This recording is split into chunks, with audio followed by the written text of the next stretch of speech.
listening to the 23 Personnel Podcast, a Texas Tech athletics podcast where food and sports clash at the goal line. Here are your hosts, Spencer and Michael.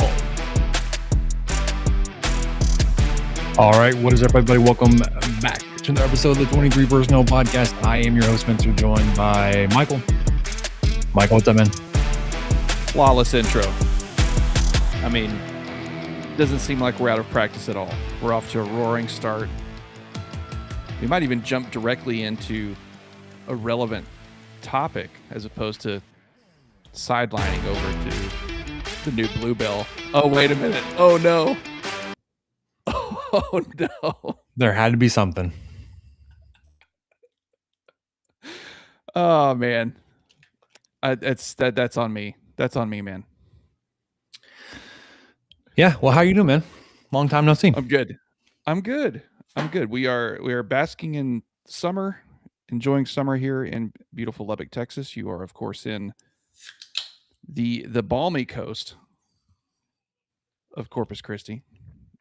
I do have Coastal some Bend, baby.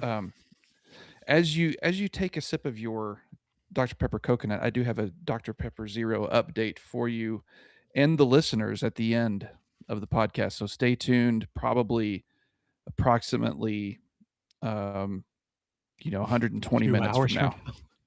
We'll see. We'll see what it looks How are you? Man, it's I'm good. Oh, I'm older. I celebrated a birthday this week. Yes. Happy birthday, Spencer. Just a lot more gray hair. I mean, we've only been gone for 6 weeks. It's been 6 weeks. I think so. March 25th. So yeah, almost exactly 6 weeks. It feels like a year ago.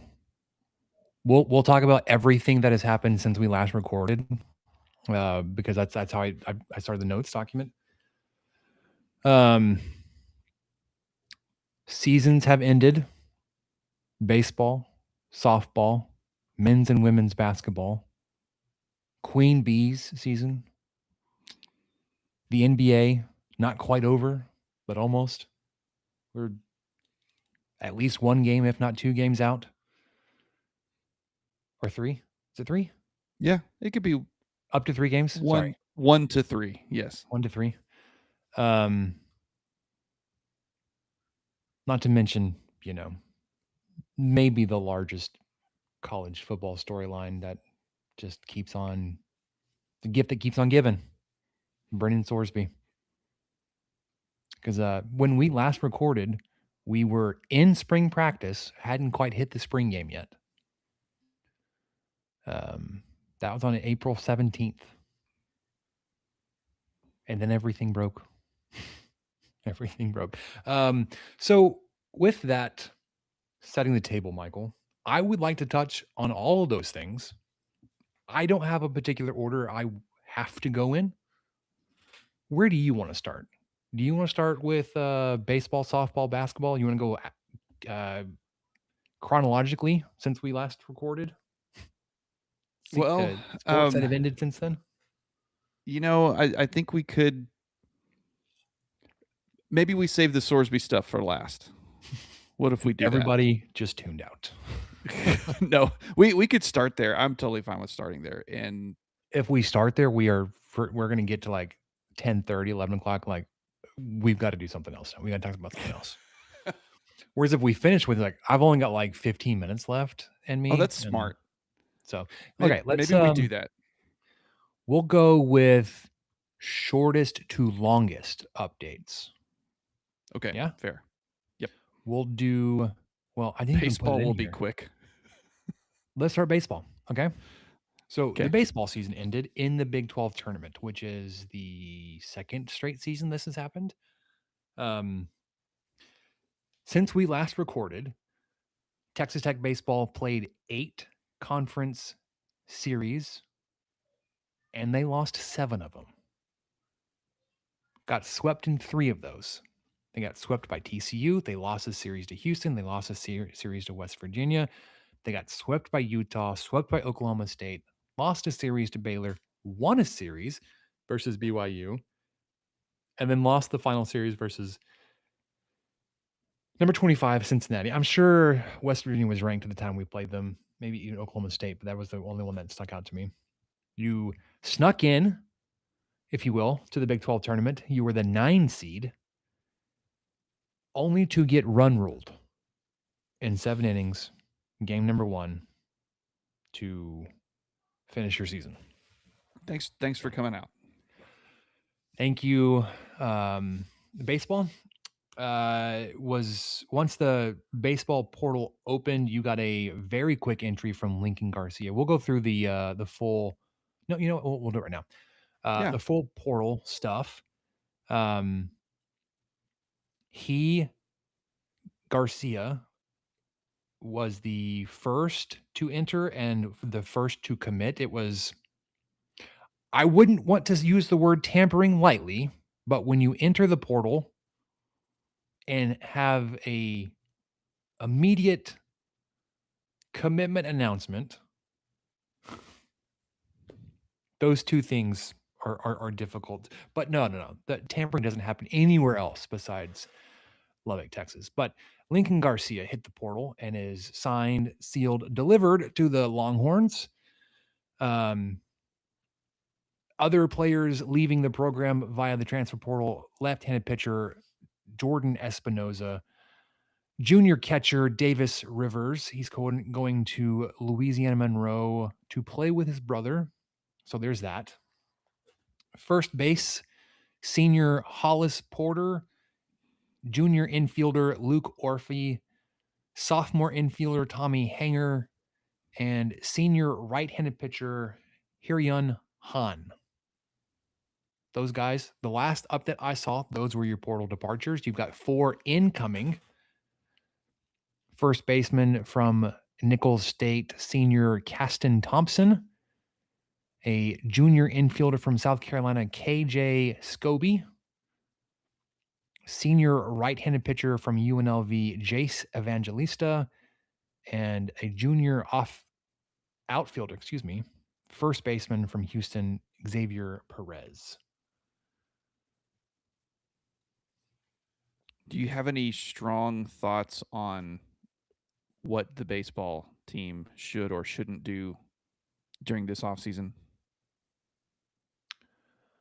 Well, any personnel changes and or things you would like to address? Staff. There's a lot of things to get into with baseball. The comments from Tadlock were not endearing, talking about how he thought he could just recruit local guys and be competitive, and how he got emotional. I don't really know. I feel conflicted on that reaction to his statement about how he just hasn't been operating under the NIL rules effectively. I was like, well, no ish, dude. And he's given the impression to me the past couple of seasons that he was just a little too old school to operate in this new world. But he will return as the head coach in 2027. There was some leeway given to the staff in that the new pitching coaches were brought on after the recruiting class had been pieced together. So that they didn't even get a chance to, have input on the guys that were in the bullpen or in the rotation. So, I think, without getting too deep into it, like next year is going to be like, we need to see some kind of direction of improvement, because missing postseason play, and I'm not counting the Big 12 tournament as postseason play, 2 years in a row, 3 of the last 4, it's not a great feeling coming off of what you had done the previous few years under Tadlock. So, that's about it. I don't have I'm not strongly committed, he's got to go. Oh, sure. But I think I didn't think you were. I probably, if I was paying a lot more attention to baseball this spring, I probably would have been a lot more on board with Lee's got to go. I just didn't. Honestly, after like the first month of the season, it's like we're so bad. I just You I don't have the capacity to keep up with this team. It's just I can't. I can't do it. you could see the writing on the wall and just chose to. Sometimes you make those choices. Sometimes you make Wasn't and committed I'm not enough. I'm not making light of this, but sometimes you make better choices for your mental health. And I'm not trying to make a joke or whatever. We'll get to the actual meat of that later. But it's true. I'm There's sure we times will. where you're just like, I am not. You know what? This isn't fun for me, and I think I'm just gonna move on and maybe collect myself back up and try again next February. Yeah. We'll see. We'll see you at the Diamond next February. Yep. So, you want to do a quick touch on basketball? Well, Yes. they're next. So, Okay. are you talking like NBA basketball? No, I meant men's and women's hoops. Okay. I Well, think they were done when we last recorded. They both. they were Okay. they were totally done because I remember talking about it. I've got a thing at the end to kind of wrap all this up. Okay.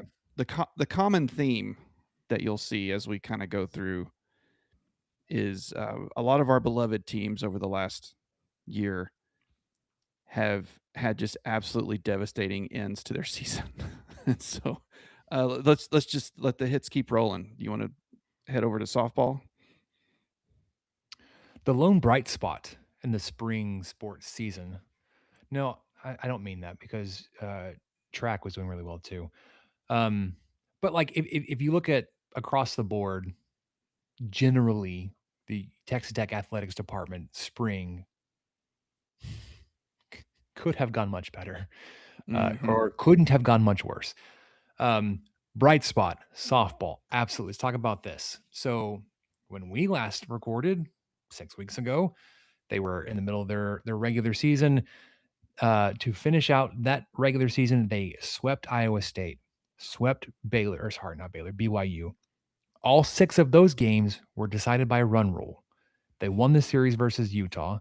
They swept number 24 Arizona State, and they won the series versus Baylor. So, not even counting the non-conference, you lost 2 games in a 3, 6, 9, 15 game spread of conference games, and run ruled at least 6 of those. I didn't count any of the other games. You got into the Big 12 tournament. You ran through that until the final, where you lost to Arizona State. I think it was 4-0. And eye-opening, like, this is not the time to be losing your offense. But you were seated high enough to host a regional, and you went 3-0 in your regional. You ran through. You swept your regional. You beat Marist. Saying you won all 3 games doesn't mean it was easy. Game 2 versus Ole Miss had probably the most unlikely comeback of college softball postseason history. No team until this game had come back from 8 runs down. Texas Tech was down 8 runs with 1 out to go in the 7th inning, scored 8 runs to force extras, and then walked it off in the 8th. Unbelievable. And then you got to rematch with Ole Miss after they fought back through the loser side of the bracket in the regional, and then you run ruled them in the final to make it to a super. You were matched up with the Florida Gators in Gainesville. You went out there. You won game 1, 10-8. It was a very pucker factor game because you got up and then you allowed the Gators to chip their way back into it, tied it, and then you put up some runs late. The game winner came from Mia Williams, Florida transfer. to win game one. Game two, very ugly affair. You lost that one 10-2. Going into Sunday, game three is a winner take all, going to the Women's College World Series if you were to win this one. And you hammered the Gators. You beat them 16-7. You run ruled them. That was Florida's first run rule defeat in at least the Supers, if not even all of postseason play. And they had never lost an elimination game at home before. So not only did you defeat them, you embarrassed them. You hurt their feelings so badly that they refused to come out and shake hands after the game. Some people would say, "Oh, but they're just celebrating the win of the whatever." Many other game Supers ending celebrations ended with the teams shaking hands. There was a lot said about how they treated Mia Williams in her return. That no, certainly not. They weren't intentionally hitting her 5 times on the weekend when I think Florida pitchers had hit 8 batters all season. But yet Mia Williams got hit 5 times. Oh, but she crowds the plate, Michael. Except when you present the Gators fans with photographic evidence of where she stands, middle back of the box, it's like she's not crowding the plate. They were throwing inside to her. I forgot what the stat was, but I think every game prior to that, she was collectively hit less than she was that weekend. Yeah. I don't remember what the number was. I want to think it was 3, but I can't remember exactly what it was. It was, I don't know if I mix those numbers up, but the Florida pitching staff had hit batters fewer times than they hit Mia Williams all weekend. She was hit more times than she had been hit all season that weekend. Things got wonky in the stands. Her dad was ejected and ultimately let back in to the stadium in game one. Wild. But you made it to Oklahoma City, the Women's College World Series for the second straight year after never winning even a regional, back-to-back appearances in the World Series. You won game one versus Mississippi State, a run rule. You lost game two versus Tennessee, 2-1 in 9 innings. So you went to extras there and lost a 1-run game. So you dropped to the losers bracket. You won game 3 versus the 8 seed UCLA in 9 innings, 1-run game. You beat them 8-7, eliminating them. You then got to match up with the number 1 seed Alabama, again in an elimination game. You ended up beating them 5-4 in that. Well, sorry. It was elimination game for you. You had to beat them twice to make it to the finals. Mia Williams and that call from the play-by-play guy, whoever's doing it, she hits the walk-off home run to force a final elimination game 5 in that side of the bracket. His call was something like, Mia Williams hits it, see you later, see you in 30 minutes. Basically, once they got off the field, reset everything, and got back on for the doubleheader. Game 5, the double elimination game for both you and Alabama, you ended up beating them 2-0 to get to your second straight College World Series final. So from the regional to the finals, you faced 1, 2, 3, 4, 5 different SEC teams. You eliminated 4 of them before you matched up with the Texas Longhorns, who would have been your 6th SEC opponent. Second straight season where the finals has been a Texas Tech affair. But similar result to last season. Longhorns beat you. Last season, it was very much you put Niger Kennedy out on the mound. You played small ball and you just rode whatever endurance she had for you. When you lost that series, you were like, man, we got to get some help for Niger. We got to find some offense. This season with Caitlin Terry, with Samantha Lincoln, it felt like you had some help there. Your pitching did take a step backwards in terms of like you gave up more runs, more home runs. And it wasn't just, Terry, it was everybody. So I don't want to like point to like, oh, the ball was different. There were juiced balls or whatever. But you ended up losing both these games to Texas, 7-3 in game one, 4-1 in game two. So you finish as the national runner-up for the second straight season. Your RPI to finish the season led to you being an 11 seed. Apparently, there's enough people in the softball world that were unhappy with how you built your roster that they were canceling games on you, and you're having to scramble to reschedule things. The broadcast teams from the regionals all the way through the finals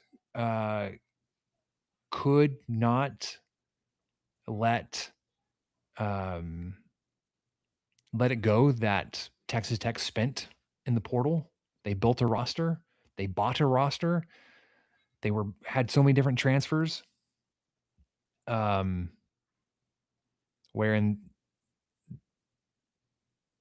they neglected to provide that same context for any other team. Well, these are how teams are built these days. And when you are left with very few players in your roster, when Glasgow was hired and the last staff was let go, you had to bring in a large number of that's just how it works out. But and I would say unfortunate, but making it to the finals 2 years in a row is not unfortunate. Not winning one of those times is unfortunate, and losing to the Longhorns twice sucks. Yes. But very proud of this team and their grit and their tenacity to be on the brink of elimination and just in a bad way so much through the postseason. Going back to the second game of the regional when you were down 8 runs to Ole Miss, to come back to win that game, then to run rule Ole Miss to win your regional, to lose game 2 and the super regional, to come back and just hammer the Gators to win the supers to get you to the World Series, to lose to Tennessee in game 2 in Oklahoma City, and then fight your way back from the losers bracket all the way to the finals. It says a lot about this team, the staff, the players, the buy-in. And I'm not talking about money-wise. I'm talking about their commitment to the team, to the program, to each other. It was so much fun. This is year 2 for me following softball, and it is a blast. Like, it's been like, this is fantastic. I love it. Yeah, I'm a lifelong year 2 fan as well, and I can't remember. I must have been out of town. I'm not entirely sure, but I don't think I got to watch any of the Florida series, but I got to watch most of everything past that. I unfortunately missed the great comeback versus Mississippi State, but just really impressed with what Terry was able to do. For the most part, of course, she struggled here and there, but don't we all? And Mia Williams coming up, and just what they were able to do. Maya Davis, really cool to see Glasgow talk about her and what she means to him, and that she came to Texas Tech with him, and how hard it's going to be for him to fill out the lineup next year and not have her name in it. Just a lot of cool moments from him overall. You kind of got to see the fire in him, which he hides very well in press conferences. He's super complimentary of the other teams and the other players, and doesn't really say anything incendiary, but obviously is the type of coach who will get in your face and question why you did something the way you did, or suggest another way to do it. But the players respond to it, and the players seem to appreciate that. And he mentioned something that you alluded to with the buy-in. He even said outright, up until I think it was the week of the super regional, around that time, they had struggled a little bit to really be a cohesive team, to kind of get to that point as a team that you would expect and hope to see. With, I'm sure that has a lot to do with players coming from all sorts of different places across the country. But he said that they did get to that point, and it's one of the closest teams he's coached. And I do like to see that. I know it's got to be hard to walk into a dugout and, you've got, most of the faces you see are new, or at least new to you. And if you're a player, most of the faces around you are also new. So it would take a while for that to kind of gel. But I was very proud of this team as well. And man, you hit it. It stinks to lose to the Longhorns. It doesn't matter what it is, especially in those two games. The Longhorns truly dominated. They were better from the mound. They were better from the field. They were better behind the plate. It wasn't like we just needed a couple of things to go our way. Well, we could have had, we needed more than a couple, I think. Okay. So to go our way in those two games. They were better at the plate, but I think that had to do with them defensive struggles, being better on the mound. And what I mean by that, like, so many of Texas's hits outside of their first baseman that was just mashing the ball, so many of their hits were weak ground balls that like found space. Whereas a lot of your contact was hard hit, but at somebody. And I always that, and when you're seeing a lot of like shoestring, like heroic tackles required in a football game to keep somebody from breaking free, like I remember talking to my brother at the beginning of the Big 12 title game where you had nearly broken a lot of big plays, but there's a BYU player that made a last, saving effort dive and tackle. Like one of those is going to break. Like they can only do that for so long. You can only mash the ball so hard at somebody for so long before you're going to find space. Like eventually those things kind of even out, and it didn't in either game. No, for the football game ended up working out. For the softball game series, it did not. But anyways, so yeah, to your point, it wasn't fluky. It wasn't that like you beat yourself up. There were things you could have done better, but the Longhorns were better in that series, and they won, and they deserved it, and I'm not taking anything away from them, but I guess I just hate losing to the Longhorns. Sucks. So same thing as happening in baseball.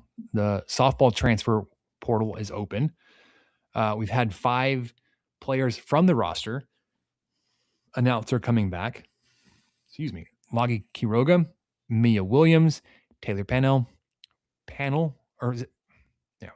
Caitlin Terry and Jazzy Burns. They're all coming back, which is fantastic. That's a core to build around. Absolutely. You may have picked up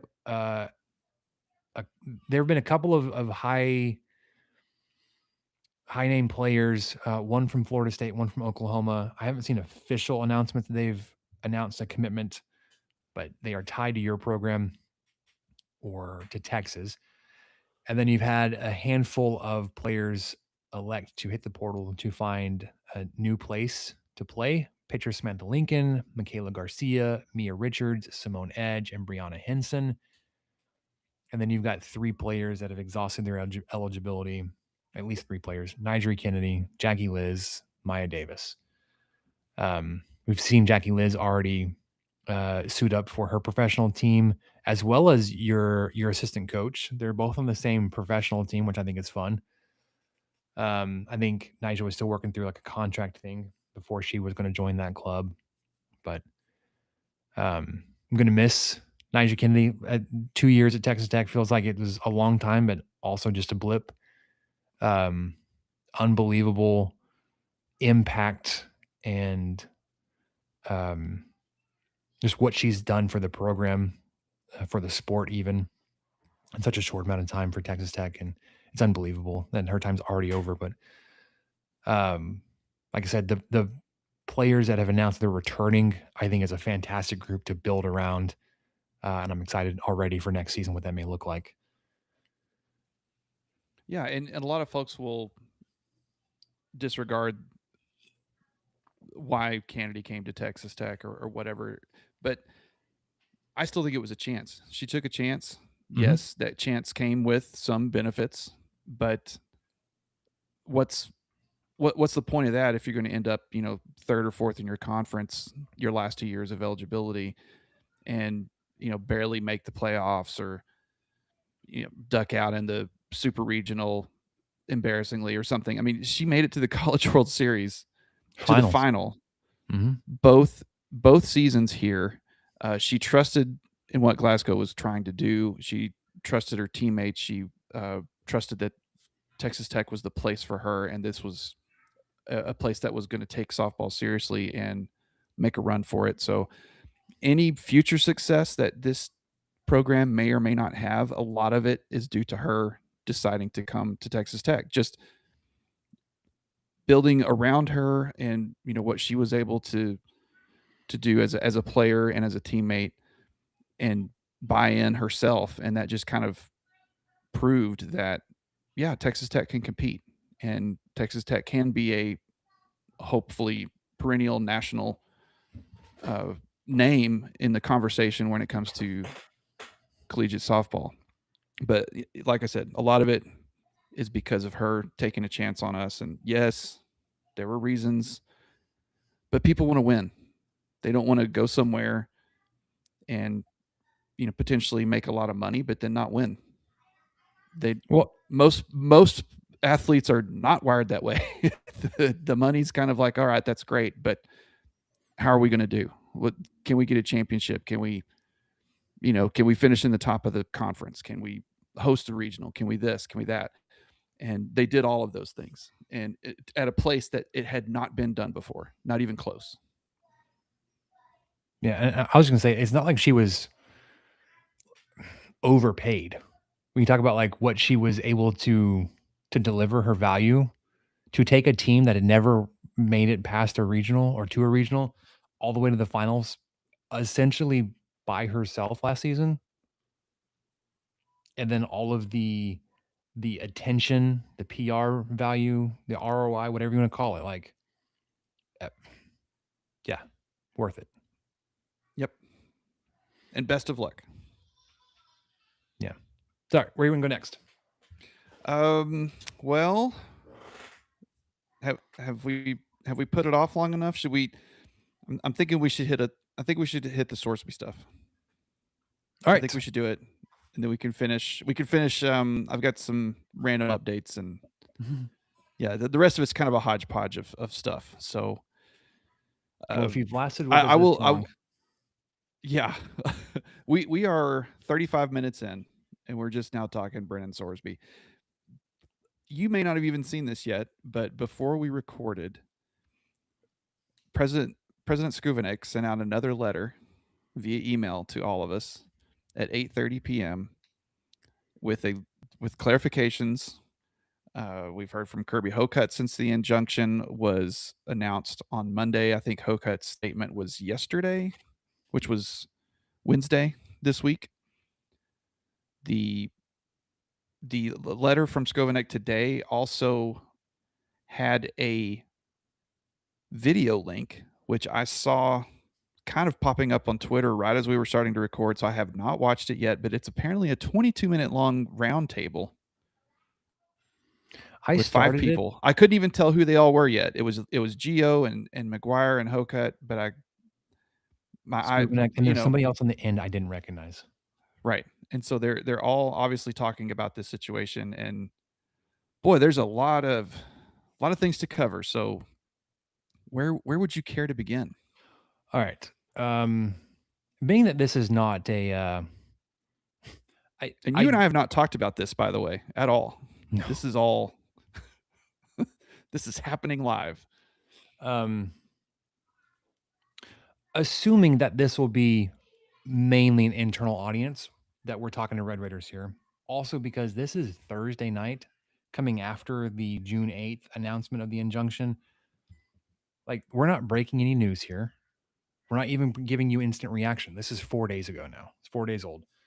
I wrote out the timeline mainly just for my benefit. Michael, if you want to, if we want to like skip through it real quick and hit some of the high points we can. But essentially, where I would want to start is news broke Monday, June 8th about the Ken Curry judgment that he was granting the temporary injunction in favor of Brendan Soresby that would, in essence, allow him to be eligible for the 2026 season. And the initial reporting of it is, I think, what got every Red Raider drawn off sides or engaged into the discourse, because from the get-go, it was a Lubbock judge, a Texas Tech judge, granted Sorsby this this injunction. Again, you and I know differently. Everybody that's watching this knows differently that like that's not the case. This was an impartial judge that had been reassigned after the initial guy recused himself. I think I mean, I don't know where we want to go from here, because you included a link to the summary of the verdict from the Cincinnati.com article. I read that. I actually thought it was really fair, especially coming from a Cincinnati source. There's been a great deal of outcry and outrage and gnashing of teeth and chest beating and pearl clutching, and I don't even know where to start. But essentially, outside of the 2-game suspension, which was set forward by Sorsby and his representation, he will be eligible to play in the final 10 games of the season, regular season, and then anything in the postseason, notwithstanding some kind of sanction or something else from the Big 12, which we'll get to in a second. So yeah. Yeah, there are I think what I read with some of the legal analysis by lawyers, definitely not by me, but I think what helped his case was how they presented it. He just had some really good lawyers, and they presented a case showing how much he would have to lose as if he were to follow the order from the NCAA, how it could affect his mental health, which has been diagnosed and I believe accurate. You know, if you're making that many bets, hey, I'm like I said, not a lawyer and not a therapist or any sort of person who should be making these judgments, but that does sound like an addiction to me. I could absolutely believe that. A clinical one that's can be diagnosed and hopefully helped through multiple different ways. But I think what helped them was, in their defense, they weren't really trying to hide the fact that he did anything. They were showing that, yes, of course he did, and this is why, and this injunction is to prevent the NCAA from causing even more harm to him. The financial aspect of it is interesting because I don't know what that means if Texas Tech decides, you know what, this isn't worth it. Could he then sue Texas Tech because they are essentially violating the injunction? We don't know. That's possible, but not a lawyer. It does seem like that was like a likely defense of like Texas Tech. Hey, we're just as much held to this, the rest of this, and then like we can't and just not play him, because that would be in opposition to this court ruling. But I think what this Cincinnati.com article, the Inquirer, there was a part in it I thought was eye-opening, and like it really kind of helps set the stage. Like, this is not a judge ruling in favor of Sorsby because of some antiquated rules on gambling or integrity of the game. It was the merits of a temporary injunction filing, which Sorsby's representation presented evidence of all three things: irreparable injury, probable right to relief on the merits, and balance of hardships. And they said the judge was able to check all three. Whereas the NCAA's case didn't refute those things. It was, he broke the rules and he should be ineligible. Well, be that as it may, that is not the basis of a temporary injunction hearing. And I think the other thing that I've seen brought up is like, and it may even be in this article, is that it's the blanket restrictions on athletes that don't apply equally to coaches, administrators, and boosters they're legally vulnerable. We've seen the connection back to the Indiana volleyball coach, where he bet hundreds of thousands of dollars on his own team in a sense that you would actually consider against the integrity of the game. He was suspended 30% of a season.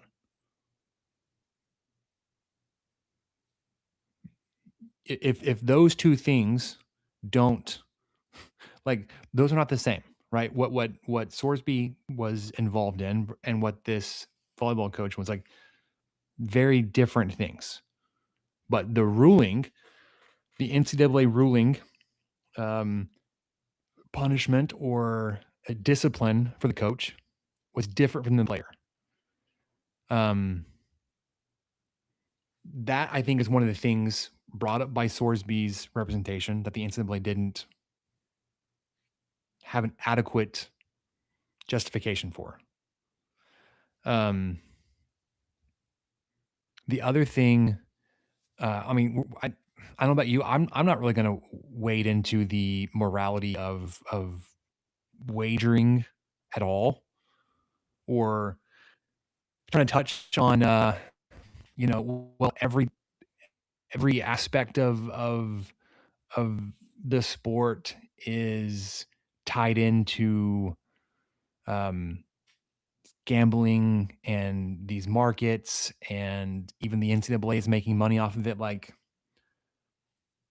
all of that aside, like, that's not what was even called into question here. Now, that's been a lot of things that have been brought up secondarily, but that wasn't heard as part of the case on June 1st.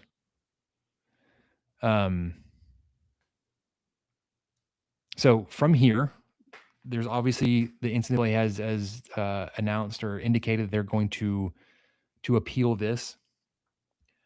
I think I've seen, even from actual legal experts, in a expedited appeals process, that it wouldn't even come up again until at least most of the way through the 2026 season, if not afterwards anyways.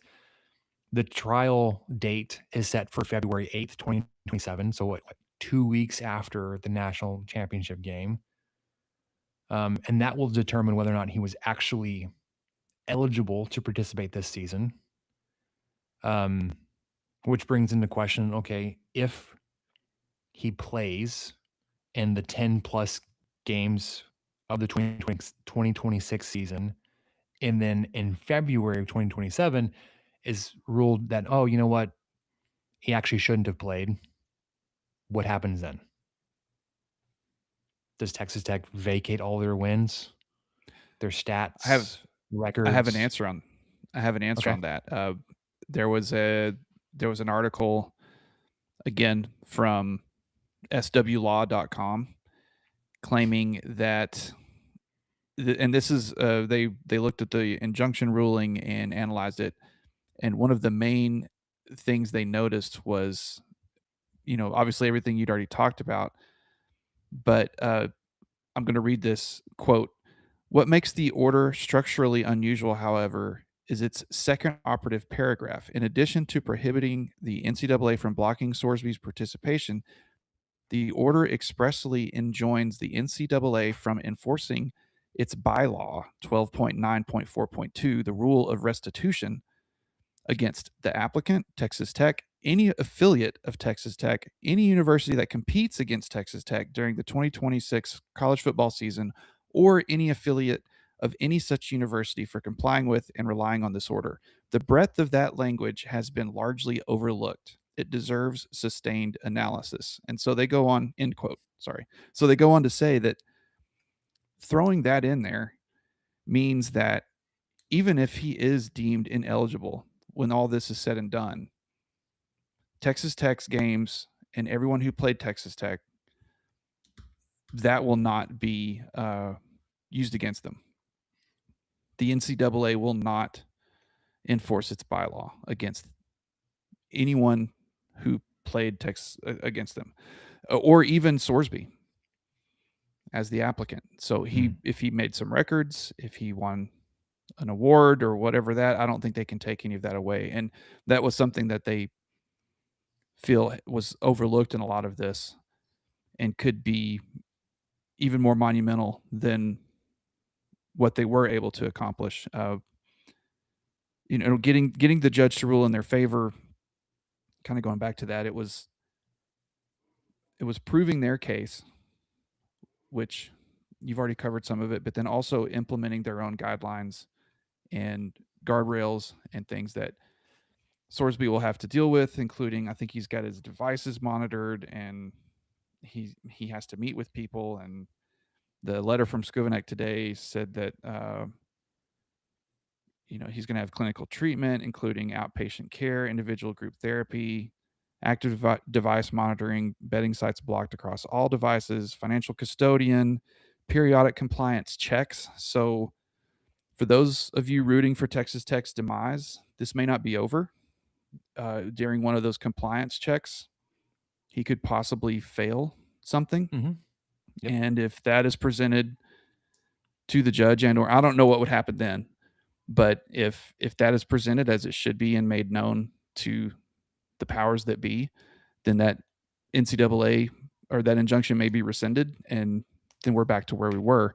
But I just kind of wanted to get your thoughts on this overall, and I'll go first. But now that this has all happened, because when it first was announced, which was interesting timing, it was the Monday after the spring game. So Monday after the spring game, all of a sudden, Sorsby's going to rehab. He's admitted to betting. Oh my gosh. And you're just learning things over and over. And so at that moment, I just wrote it off. I thought, well, that's what, sorry, that stinks for the NIL guys who have so much money that they can throw it at a football player. But there goes your investment. Stinks for you guys, stinks for Sorsby, stinks for Tech, but that's that. And then it just kept going and wouldn't die. And, everybody was up in arms about the judge, the district judge, of course, being from here, and had pictures of him with Raider Red and all that. And he recused himself, as he should have, pulled a guy out of retirement, all of that. I still just was barely paying attention, thinking, yeah, sure. NCAA makes their ruling that, of course, he's ineligible. Like, yep, okay, that sounds right. Injunction goes into deliberation. Well, okay.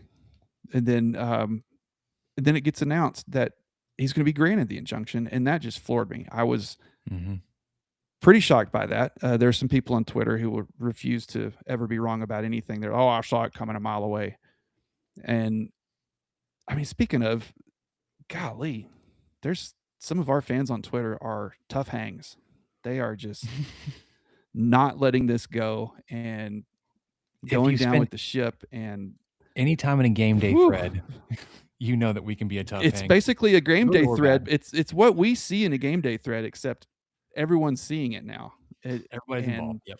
Welcome. yeah, yeah, everyone's getting that same fiery wrath that frankly to me isn't warranted. I mean, let Texas Tech fight their own battles. If you don't have to do it, John Q 69_3 with the cactus in your emoji. You don't have to do that. You can just go about your day if you want. But anyway, all that to say, I just kind of put it out of sight, out of mind.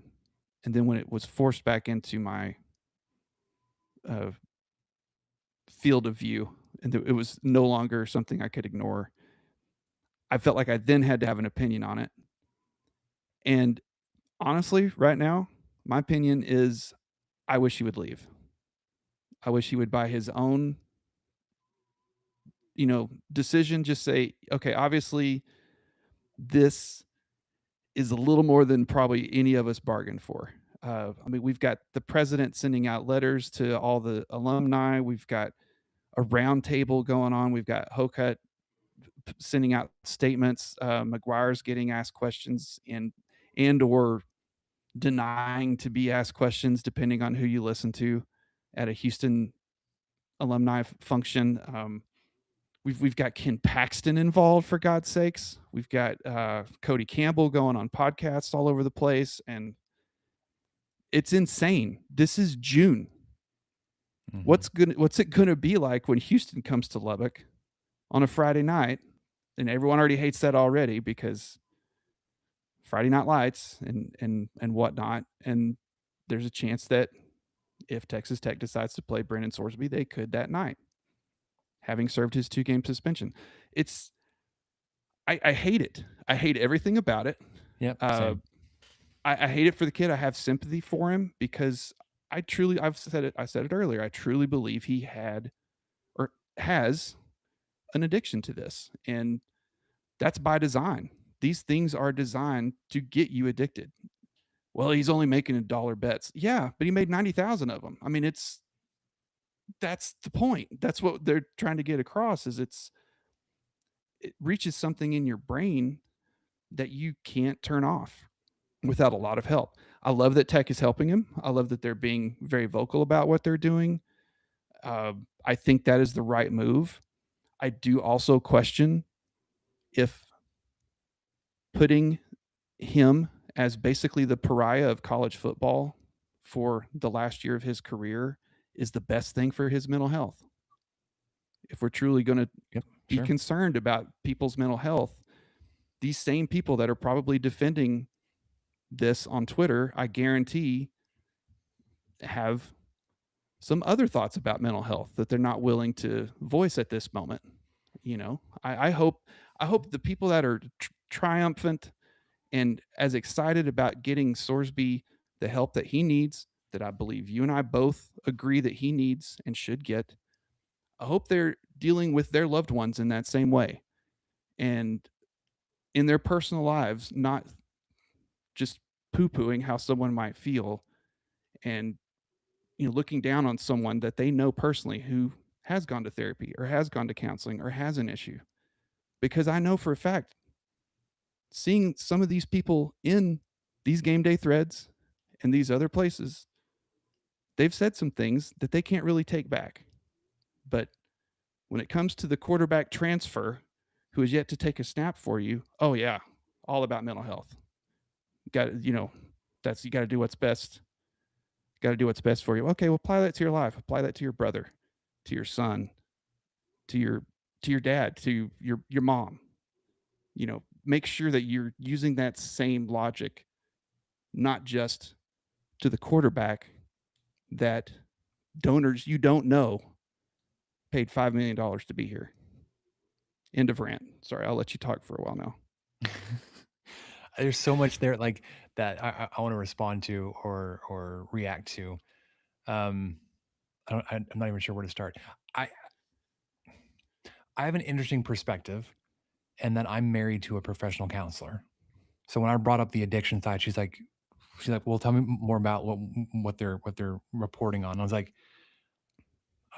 so I try to strip all of my judgment out of it. I was like, well, he was doing these things. He was betting on this, and like talking about like it wasn't massive amounts of money. It was a bunch of little things, but across wide gamut of sports and activity. She's like, that all sounds like a, behaviors of an addict. That like you're so enmeshed into that world that you are looking for anything to be involved in. Which was it was in opposition to how I initially felt when it came out. You know, when initially, you know, they said he was entering treatment for an addiction. I was pessimistic. I was cynical about it. I was like, that feels like a PR move. And that's probably because of my profession. I work in public relations, and it's like, if you're gonna try to have any kind of defense here, this felt like a very swift and in the right direction. Like you can't touch me because I'm trying to work on myself. I think the evidence that has been uncovered since then would go to show that this would be a actual addiction. And then it came out that he was diagnosed with it, which my wife said that happens. You can get that. The anxiety disorder, she said, was more on the lower hurdle. It wasn't like even like a true anxiety disorder. It was like it was like the gateway to anxiety disorder in terms of like the level of diagnoses, if that makes sense. Like if there's a gradient or a spectrum, this is like the low end. Anyways, so there's that.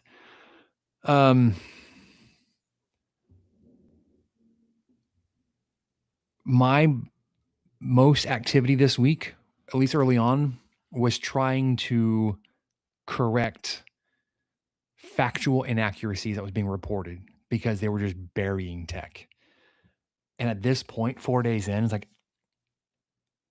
no matter what happens this fall, tech is going to lose, right? If Texas Tech follows the temporary injunction and he plays for Texas Tech, it may be calm in July and August. But as the season gets closer and as his suspension is served and he is able to come back, it's going to ramp all right back up. If something like if Texas Tech is somehow able to legally separate themselves from Brendan Soresby, then it's going to be twisted and reported like, oh, they're doing this because they faced so much public pressure and outcry that they couldn't not do something. They were forced into this. And they're only doing it because literally everybody was pointing out how bad and evil this was. Or how hypocritical it seems to want to support him in the face of all this until they just felt the heat was too hot and they just like, no, you know what?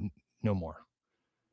So like there's literally nothing that Texas Tech can do in supporting Brendan as an individual before supporting him as a player, or whatever, that will do any kind of positive for Texas Tech.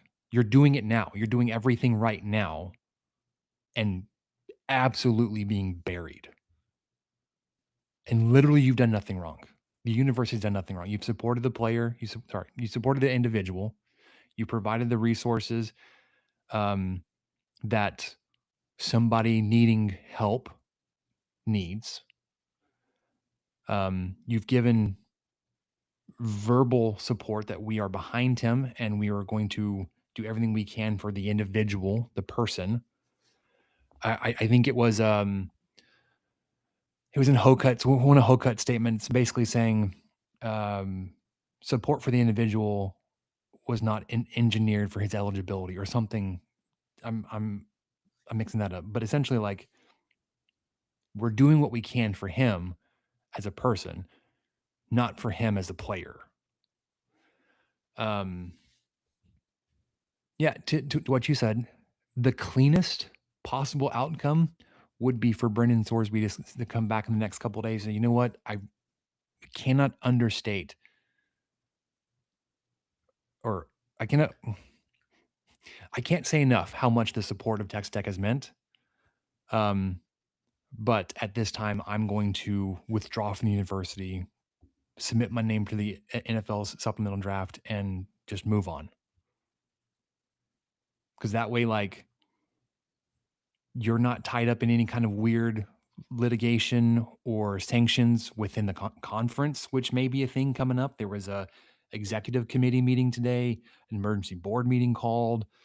They're going to come back to this on Monday. Your point about Ken Paxton being involved, some countersuing being prepared if the Big 12 is going to move forward with some kind of sanction.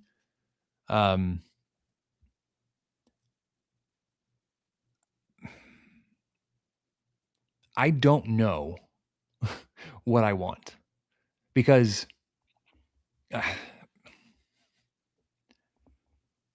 when he was ruled ineligible, or when it came out that he was entering treatment for betting on your own team back in, whatever year it was for Indiana, like you, I said, okay, well, he's gone. He's done. It's unfortunate. I was upset at that point. It's like, why didn't Texas Tech do, better research and vetting of this individual? Did they know? Who knew? Who turned him in?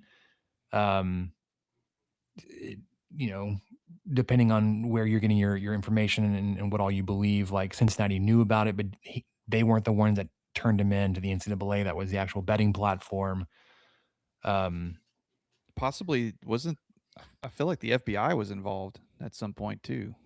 Yeah. Just so for the sheer volume of bets he was making, I think that flagged something federally, but I'm not positive about that. I remember reading that a few weeks ago, so it just kind of it's been so escaped me.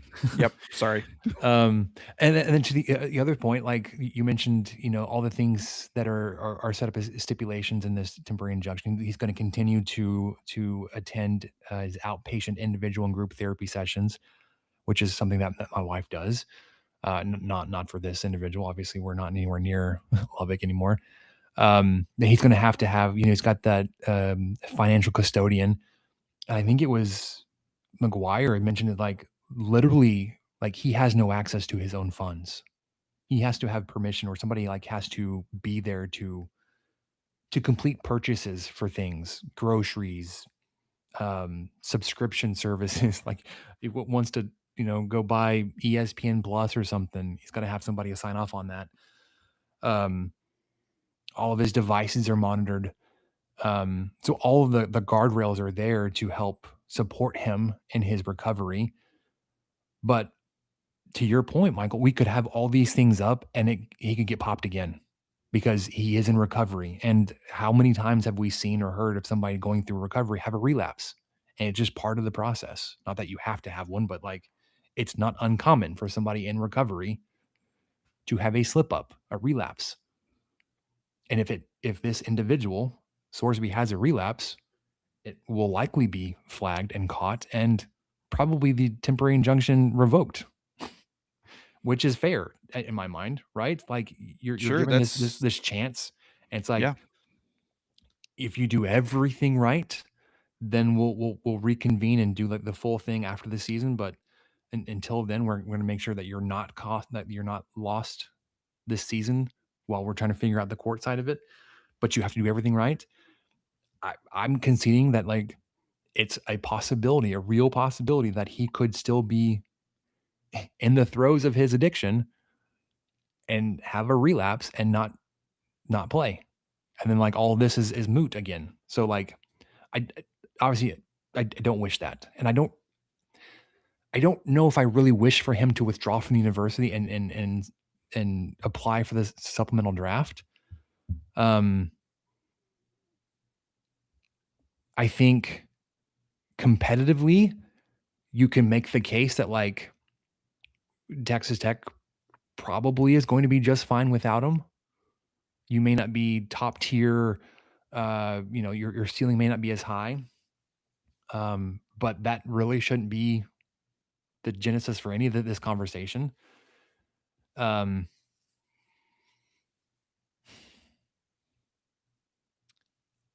Maybe it's me being selfish, and if you want to, put a filter on your screen right now and change my shirt color to pink and call me a pink raider, that like I don't wish this kind of attention on Texas Tech.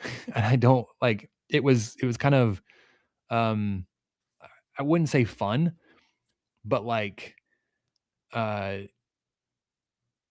much like took on like let's like I'm fiercely defensive of my university and my alma mater, and like these things that you're saying are not true, and like that absolutely like that's damaging what you're doing. It's been 4 days and it's not only hasn't gotten better, it's gotten exponentially worse. And it's like eye open, like no matter what you do or say, you're not changing anybody's mind. Except maybe like it's showing that like if you would dig your heels and entrench and try to set up a sound and just defense here, that like you're going to be buried even harder. So it's like there's no winning here. And so maybe my selfish desire is like I don't really want to be part of this long term.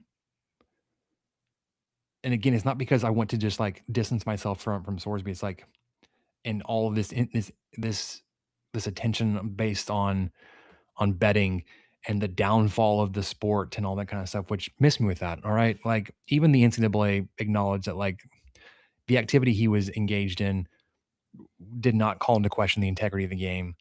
So like I'm yes, I know there's a very fine line and probably a whole spectrum of gray area that he was operating in. But for me, very clearly different from somebody that was using insider information to try to change outcomes of games or to make some kind of huge windfall of cash. Like that's not what he was doing. I do acknowledge that like maybe the player props that he was supposedly involved in like toe right up to that line. Even then I was like I everything else just is a manifestation I think an addict's behavior. So I don't know what he wants. If Brendan Soresby's like, you know what, like I'm here for this fight and we're going to do everything we can to be on our best behavior, and we're going to go out there and compete as we always intended to, and go after another Big 12 title and make a run in the playoffs if we can. I don't know what he wants. He has not, as of yet, been made available. I don't know if that will come, or if that stance is even still been decided yet. Do you want to point out that there are some comments from McGuire's remarks to the Houston Touchdown Club? Some were talking about like, how can you be defending him and saying like, well, at least it wasn't murder. Like, okay, I don't want to touch that aspect of it. But McGuire also said those thinking that he's just going to walk in and be the starter game 3, his first game back, would be a stretch. That he's recovering from an addiction and what he's been through is serious. So there's also that aspect of it. Like, where's he at mentally? Like he's been away from the team for 6 weeks. Granted, he hasn't missed anything but some off-season workouts and team bonding opportunities and activities, which don't get me wrong, those are valuable, but he hasn't missed practice. So I don't know, man. I'm all over the place. Don't really know how I feel about it. Yeah. I think everybody is. And that was one of the best things that Hokut said in his statement was he said that the system we're operating within is binary, but the situation is not. And I think that's what you and I are trying to express is there's gray here, there's nuance here. I know that a lot of people don't think so. That's fine. They can think that too. Texas Tech had planned on and was going to enforce the ban. There's lightning and thunder going on outside, so hope I don't lose you. It's great. It's actually, yeah, it's really awesome. But Texas Tech was going to enforce the ban that NCAA handed down, and then the judge overruled it with the injunction. So they are kind of forced to enforce the injunction despite not filing it themselves. I'm not going to be naive and think that they didn't know what they were getting into and what the outcome could possibly be and what that would mean for Texas Tech and how them and Sorsby are linked forever until at least February with whatever they decide to do. But that's where we are. And I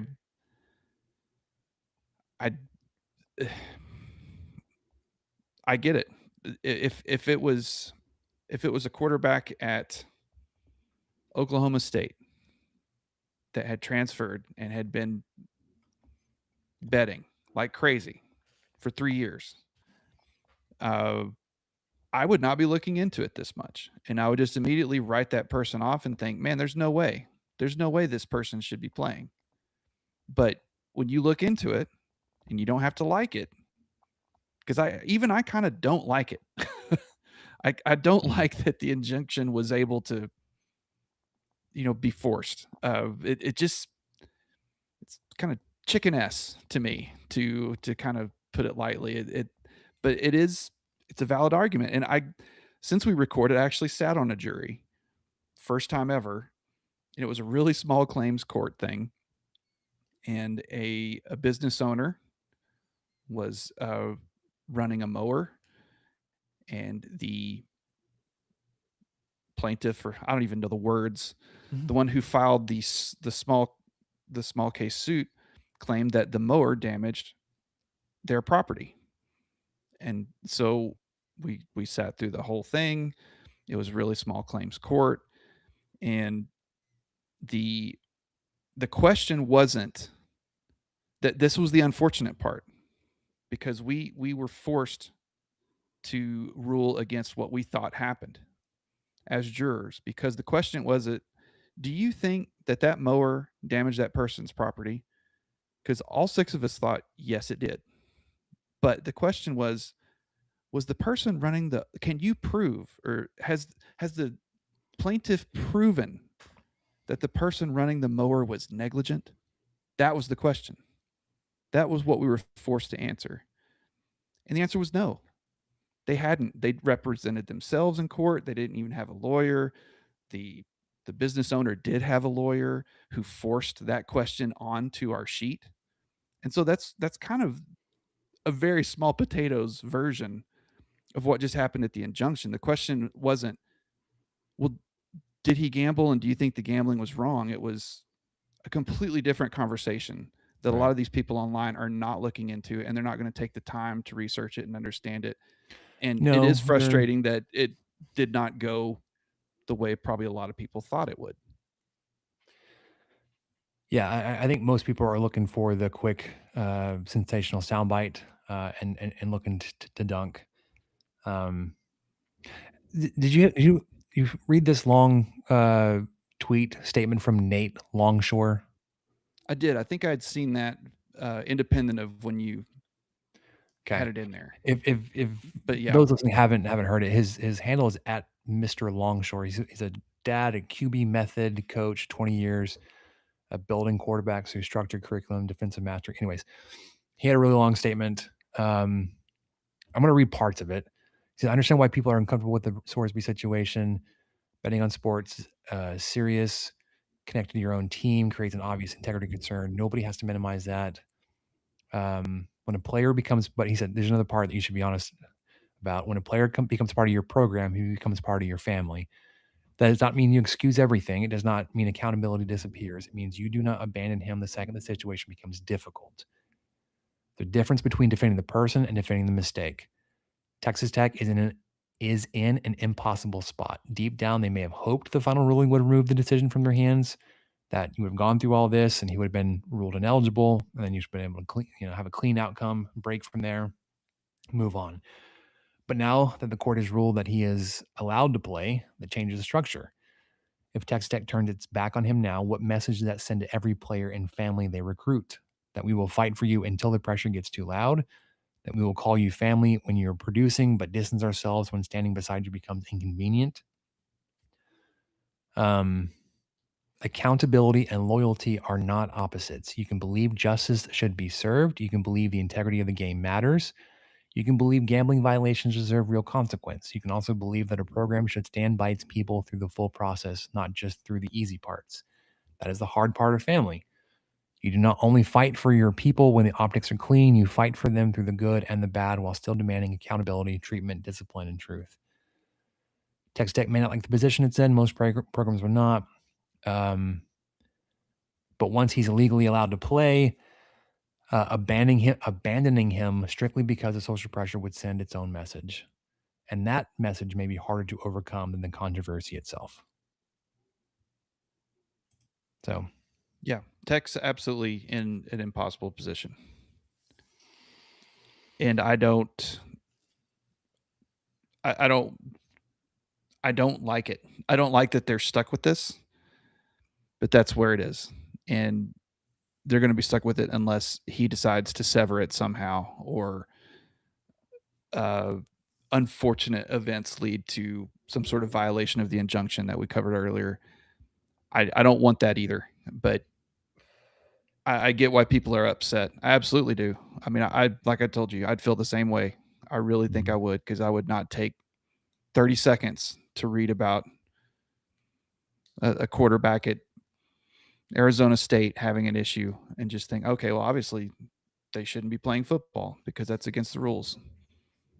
yeah. But the NCAA has no leverage here because he is not an employee of the NCAA. And that was something you brought up earlier. That volleyball coach obviously was. And so they could do things and they could enforce them. But because of the NCAA's own preferences, he is not an employee. And therefore, I think that's gives a lot of these cases a lot of leeway for someone to fight and say, well, how can this organization stop someone from doing something based off of what? Did they sign to, are they employees of this? Or no, they're not. They are a volunteer, basically, who is playing for an organization. I do hope, with McGuire's comments about being concerned about Sorsby, not guaranteeing that he will be playing, not just assuming that, well, obviously he's going to start game 3. That I like to hear that.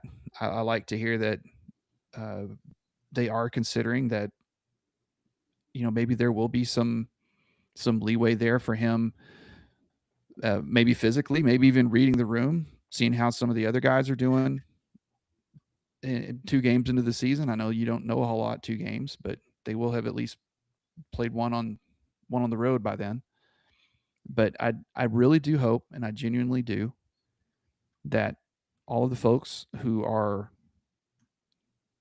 just adamant supporters of mental health right now, that when mid-September comes around and it's a possible top 25 matchup against Houston, Friday night, nationally televised game, and Sorsby's not going to start because his head's not right, he's not ready, that you're just as supportive now or then as you are right now. So I hope that is genuine and that the fans don't fall back on some of the stereotypes that I have witnessed personally when it comes to mental health, and kind of just sweeping it under the rug and thinking you just got to pull yourself from your bootstraps and get going. So if that's the case, if he's not on the field until game 4, game 5, because of that sort of thing, give the man some grace, because you're full of it right now. Let's hope, well, you're full of something. A lot of you are, but let's hope that you're full of grace in late September, early October, if he still hasn't started yet, and that's something that you'd really like to see at that point. But anyway, Well, and to that point though, like so many places to go with this.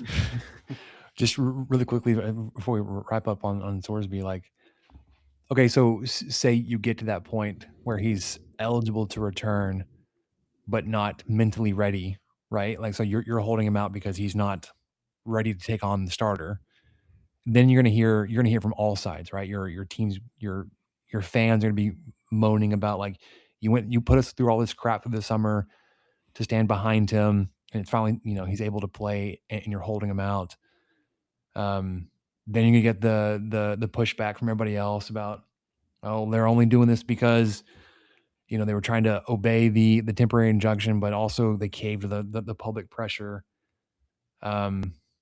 Again, like, no matter what happens, Texas Tech is going to be the bad guy, and not like in we're going to be the heel, we're going to be the villain, but like legitimately, it's going to be like the death of the sport is going to come because of what Texas Tech is doing, which one I think is hyperbolic, right? Like, Texas Tech is not.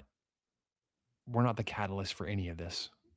College football's supposedly been dying for the last 15 years in a row, and it's just bigger and bigger than ever. Yeah. The other thing I would love to see happen, if and when there's some kind of public confirmation that we're going to ride with Sorsby, all the people, the podcast, the media people that immediately said, "Oh, the Big 12 is wide open," like BYU, Houston, Utah, they're all going to step in and win this thing. The second that he was announced that he was going to be out for treatment, okay, he's back. If that's where we're going, you'd be like, you know what? That was a fun couple of weeks. No, it's going to be Texas Tech versus everybody else, as it should be. But they won't. They've had another few weeks chance to dunk on Texas Tech and to doubt us and push back where they think, because, like, oh, they bought their conference championship win, and they tried to do it again, but now it's going to be literally anybody else. I heard people making a case for Baylor now that Sorsby was out. I was like, oh my gosh, you guys are grasping at straws. Well, and right. There's also the other side of that coin was even our own fans were saying this when it was first announced. Well, it's not the end of the world. Texas Tech still has, they don't have to have Sorsby to win the Big 12. And, his value is, his value to Texas Tech varies depending on what point you're trying to make. I've seen that over and over from our fans and from other fans. So which one is it? Is Tech a shoe-in when he's playing, or do they have no chance when he's playing, or does it matter who they trot out there? They could just have, run Wildcat the whole game, and they're just going to go 12-0, baby. I mean, I don't know. You could run Kirk Francis every game. Yes. It just depends on who's saying what, and that's just the world we live in, where there's no gray area. It's just no, everyone's against me, or we're dealing in absolutes. It's like Siths and whatever. Only a Sith deals in absolutes. Absolutes. Yep. Yeah. That's where we're at. So he still has another week and a half, almost 2 weeks, if he wants to self-select a move onto the supplemental draft. He has until the 22nd to at least put forth his application for that process. So we will most likely not have another episode before then, but who knows? We will be monitoring the situation. Be monitoring, just like all of you will. Hitting refresh on all of our favorite podcast feeds and Twitter outlets that have all the news for us. But all right, that's about as much fun as I could spare for Sorsby. Me too. You want me to talk for a while? I can talk about some NBA and some queen bees. Yes, sorry, I was reading a comment. I don't think I understand it from LBBE8J. I liked the tennis softball game they had. I'm not sure what that's referring to, but yeah. So sorry, we can do the Queen Bees or the Spurs first. We'll go Spurs because it's Go Spurs, go. it's especially topical. That's what I hear down here. Yeah, this is. I bet you do. Yeah, there's a lot of Spurs fans down there. It's Thursday the 11th. The Spurs had the largest lead in finals history last night, the 10th, in New York, game 4, going into halftime. I feel a slight amount of responsibility here for this. You absolutely should not. You should, because I texted Michael. They were coming out of halftime and starting the second half, and I was like, and I texted him like, "What is happening in New York?" Because I saw the spread, and I was like, and then they showed the graphic that it was like the third largest lead ever in a finals game. In the sense that like you would think a finals game would not be a 30-point lead, but that what is happening question turned out to be very relevant all second half. Yes, but for a different reason.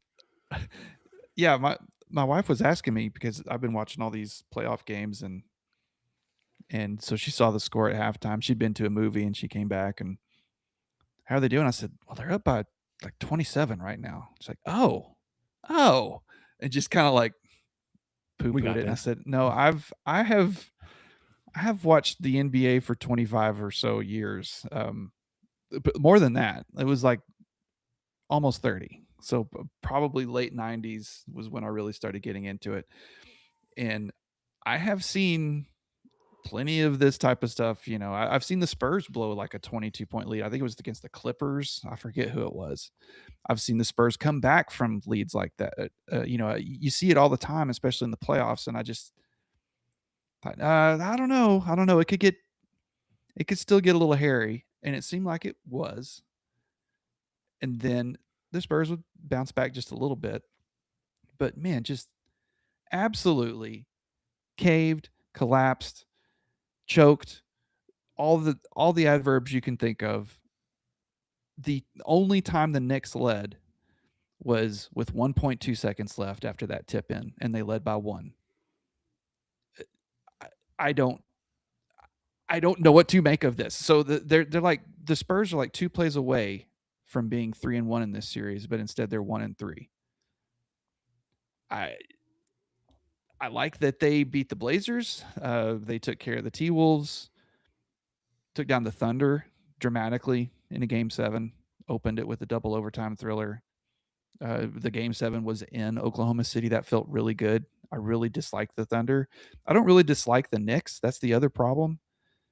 That they play basketball. They seem to play real basketball, not the I'm going to fall down every time I take a shot kind of basketball. How long did you leave the broadcast on after the game was over last night? Oh man, I couldn't have turned it off fast enough. Okay. I was standing at the TV and I went to it and found the button on the TV to turn it off. Because I was going to ask you what your thoughts were on watching Kevin McCullough celebrate on the court with the Knicks. What? Yeah. He's on the Knicks? No, he was in street clothes. It's like, what is his connection? And for a hot minute, I was like, I recognize that face. Who is that? And it took me a while to figure, oh, that's Kevin McCullough. What's he doing there?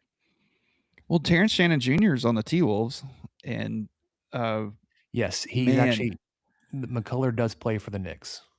So does Jeremy Sochan from Baylor, who used to be on the Spurs. I think as of this season, I think that was like a mid-season trade or something. So he even got on the court a little bit. Wednesday night. But his last action, yeah. So Terrence Shannon Jr. on the T-Wolves was. Sorry. No, you're good. This delay sucks.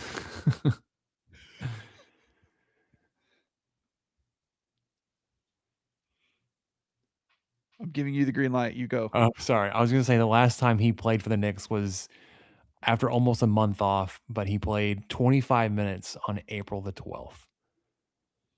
Well, that's crazy. I didn't. Yeah, before that he played on the March 17th, March 11th, March 3rd, March 1st, and 2 minutes, 1 minute, 2 minutes, 3 minutes.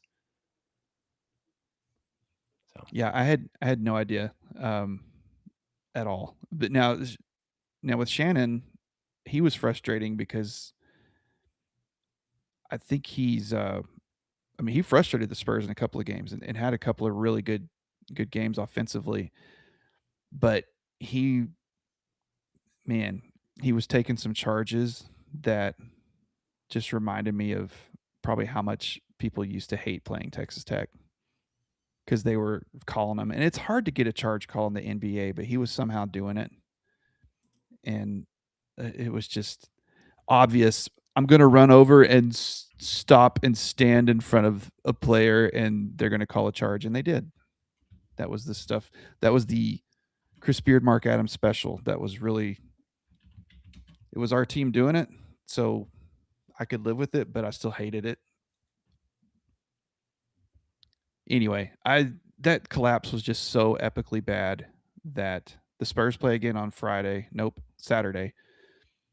I'm not going to plan to watch it. If I'm around, maybe I turn it on. I don't know. I may be done with the Spurs till next season. I may say see you in November, October, whenever it starts. I'll see when the NBA Cup starts because that's kind of fun. Maybe if there's a game 7, I'll actually turn it on. But man, that was just such bad basketball. Awful shooting selection. They kept thinking that I think they shot threes and missed in 8 consecutive possessions. They were shooting with 14 seconds left on the shot clock, 20. Bad turnovers. Just really crappy, terrible basketball. I feel like De'Aaron Fox, he hit one big shot, but then he had like 10 other things that were awful. And I wonder if he had to get an Uber on the way home along with Mitch Johnson. Because if you're on a 20-4 run, you wait until the 20-4 run is over, and then you call a timeout. Come on, man. Let's figure something out. Let's not allow that to just keep happening. It was just frustrating on so many levels. One of those things where you're like, credit to the Knicks because they just kept going, and they were playing good basketball, and they were making some good shots. And Brunson is insane. He's a really good player. He's tough. I wonder which Texas NBA team let him go recently. I wasn't going to bring that up. Sorry for you. No, so I did a little bit of research. McCullough's on a 2-way contract, so he's ineligible for the postseason, but he is with the Knicks through that.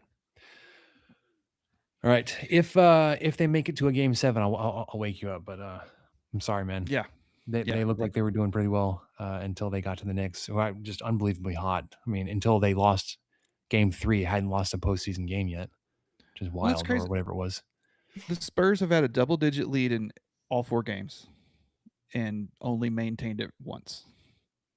Just that the Knicks are good. And Karl Anthony Towns, I think it was game 2, was just like a supernova, especially in the first half. I mean, he was pulling stuff out of his bag I didn't know he had. He was just driving on Wemby. Just really impressive. So they've got some good players for sure. Obviously, I mean they've lost 1 game since April, and that was just this week. Yeah, I watched more of this game 4 than I watched of any other game so far. And maybe this is just old hat for those that have been watching this series or just familiar with the NBA and the postseason.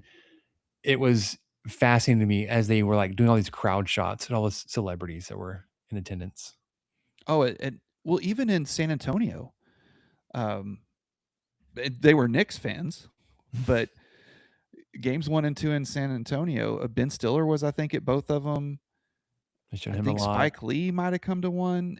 Spike Lee, Adam Sandler, John Calipari. Oh, Taylor Swift. The New York ones were insane. The New York ones were just Chalamet and Kardashian. I can't remember which one. Seinfeld, Larry David. It was just, I think Fat Joe looked like Fat Joe. I don't know. The SVU people, Law and Order SVU people. I think I saw Mayor her. Bloomberg had a player land on his lap. Yeah, I mean it is pretty wild. I agree. That's been pretty nuts. But then to see some of those same people in San Antonio is also nuts too. Like John Turturro, I think that's his name. Did you ever see Big Lebowski? Did you finally see it? He was the Jesus. I've watched it once. So I he's in a lot of stuff, but I was okay. Well, he's in that. He's in Severance. He's in Oh Brother, Where Art Thou? Bunch of stuff. Is he in The Secret Window? Is he the? I don't know if I know that one. Did you see the new Batman with Robert Pattinson? Yeah. I think he's like the crime boss. Okay. The Carmine, I don't know. But he was in San Antonio for the Spurs game. I forget which one, game 1 or 2. So yeah, they're back in San Antonio Saturday night. You know, the Lubbock Matadors play here locally Saturday night. That may be where I be. That might be where my family is. That might be better for my, like I said, really not making a joke about this, but that might be better for my mental health, is to take a break from the Spurs on Saturday, enjoy some Lubbock Matadors soccer with my family, stay off Twitter, maybe get a score update on the drive home. Did I tell you that we have a professional team here in town? Corpus Christi FC. Ooh, they're part of the USL League One. Have you been to a match? Are you going to try to go to one? Probably not. Although I did sit down with their president and owner and their marketing guys with our leadership team. They were trying to get us to sponsor them on some level. And our CEO is a huge soccer fan. He's actually, well, I don't know. Has Mexican heritage. I don't know if he was born in Mexico or if he was born in South Texas, but he's worked in South Texas majority of his professional time. Huge soccer fan.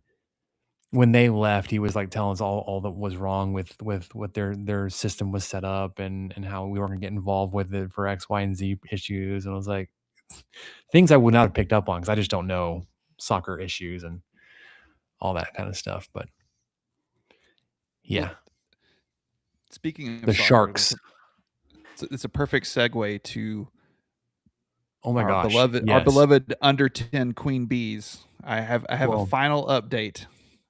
There's that and the World Cup. So we'll do the actual World Cup on soccer. Well, yeah, we're doing this in according to importance. So Queen Bees first.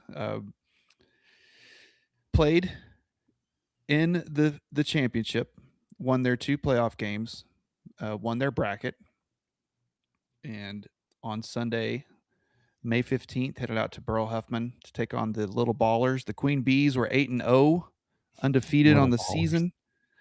The Little Ballers are in a different bracket. They were 7-0-1. They had 1 tie on the season, so really evenly matched team. On a hot, windy, dusty Sunday out at Burl Huffman, 98 degrees. It was a 2 p.m. first touch. Ouch. Couldn't have been more in the middle of the afternoon. Wind gusts, I'd say 25 miles an hour. So the refs actually, before the game started, implemented a mandatory 1-minute water break at the middle of each half, which I'd never seen them do. I don't know. We've been doing this for 6 years, and I don't think I'd ever seen them do that. But closely matched teams. Queen Bees came in with a 36-3 goal differential, very dominant this season. As always, the Little Ballers were 25-6 though on their goal differential. Nothing to sneeze at there. End of regulation, it was tied 0-0, Spencer. Ooh. Which meant penalty kicks. PKs. So penalty kicks, for those of you who don't know, Each team gets 5, and 1 snuck in against the beloved Queen Bees. And the goalie, bless her heart, is awesome. It's one of those things that 99 times out of 100, she would have been able to stop it. It just went right through her legs. But it's just kind of how the luck goes in this sort of thing. So, anyway, they lost on penalty kicks. And then even more kind of, maybe not heart wrenching, but putting the finality to it all was their last game as the Queen Bees. The coach later decided, and no real surprise to us, I think his daughter was about to be in a different age bracket, and he's been doing this for a long time, and he also coaches his son's team, and I don't know how he and his wife have time to do anything. It's incredible what they do. Our assistant coaches are great too. I mean, just a really good group of folks, and good parents. Very fortunate. But after 7 seasons, the dominance of the Queen Bees has come to an end. He sent this to our group me, so I thought you'd get a kick out of this. He kept up the record. So out of 7 seasons, Spencer, 64 wins, 3 losses, including this one, and 5 ties. 64, 3, and 5 as a career. You enjoy yourselves. Walk off into the sunset with that one, Coach. So he was a great guy to play for. I hope we still get to run into him. His good family. His kids are great. And actually, we've seen them at the Lubbock Matador games sometimes, and that's where we kind of run into some of these girls again. So that would be fun to still run into them around town. But devastating end to the Queen Bees in more ways than one. But proud of them, and they played hard and just an awful day, both teams. And the coach for the other team was fantastic. Sometimes you don't know what you're getting into in a game like that with the opposing coach, but he was great and was really understanding of the emotions of the moment because, man, our girls aren't used to losing, and they took it pretty hard. Yeah, well, hats off to those young ladies. I mean, shoot, in fewer seasons of baseball, we probably had more than 64 losses. Oh, no. I think we played 5 seasons of baseball. But y'all played like 2 games a week, maybe 3 sometimes, right? Well, yeah, but I think we were 12 or 14 game seasons. Yeah, we had several seasons because games. we there's fall and spring, so 7 seasons spread out over 3 or 4 years with this team at least. All right, we probably played 64, 65 games total. But anyways, all right. Well, let's talk World Cup, the other less important soccer event that's going on. Are you gonna be watching any of the matches? Yes. Are you a soccer fan now? I wouldn't go that far, but or are you a World Cup fan? Because I'm a World absolutely Cup going to fan. try. I think that's where I'm at too, because, well, one, my mother-in-law is really into it, and so that's kind of fun. And we're going to go to Two Docks tomorrow night. It's Friday night. They're having a watch party for the USA game. I think it's at 8. Mm-hmm. The party starts before that, but the game's at 8. And that sounds really that sounded really fun. So I'm wearing the gaudiest American outfit I can come up with, and yes, sir. This is the way. It's exactly what you're supposed to do. I've got one of those Magellan fishing shirts, but it's covered with red, white, and blue, and it's mostly 4th of July stuff like popsicles and fireworks, and I forget what else, but it's really small. Like you can't see what it is until you get really close to it. Oh, nice. But it's great. I've planned my outfit. Oh, nice. I was gonna say I have a Magellan. It's a white base, but the shoulder panel across the back is a Texas flag. I could tell where that was going. That's class. It doesn't Yeah, quite play the same with the World Cup, but I'm gonna try to um I'm gonna try to watch as much of it as I can, just because I do enjoy soccer on TV. It's got such a different flow. There's no commercials. well, I it mean, did. it's So really interesting. I watched majority of the first match, Mexico South Africa, this afternoon, the opening match of the World Cup. They are also doing hydration breaks halfway between, if there were quarter breaks, you know, halfway through the first half, halfway through the second half. They snuck in commercial breaks then. Um, Now, granted, the Mexico team opening the World Cup at home in Mexico City, that environment was absolutely ridiculous. If you have a chance to even like go watch the first few minutes of it on Hulu or no, you're not Hulu, you're on YouTube, No, or at I'm least on the Hulu. okay, or the highlights of it. You may not get the best feel for the just in-game atmosphere. It cracked me up though.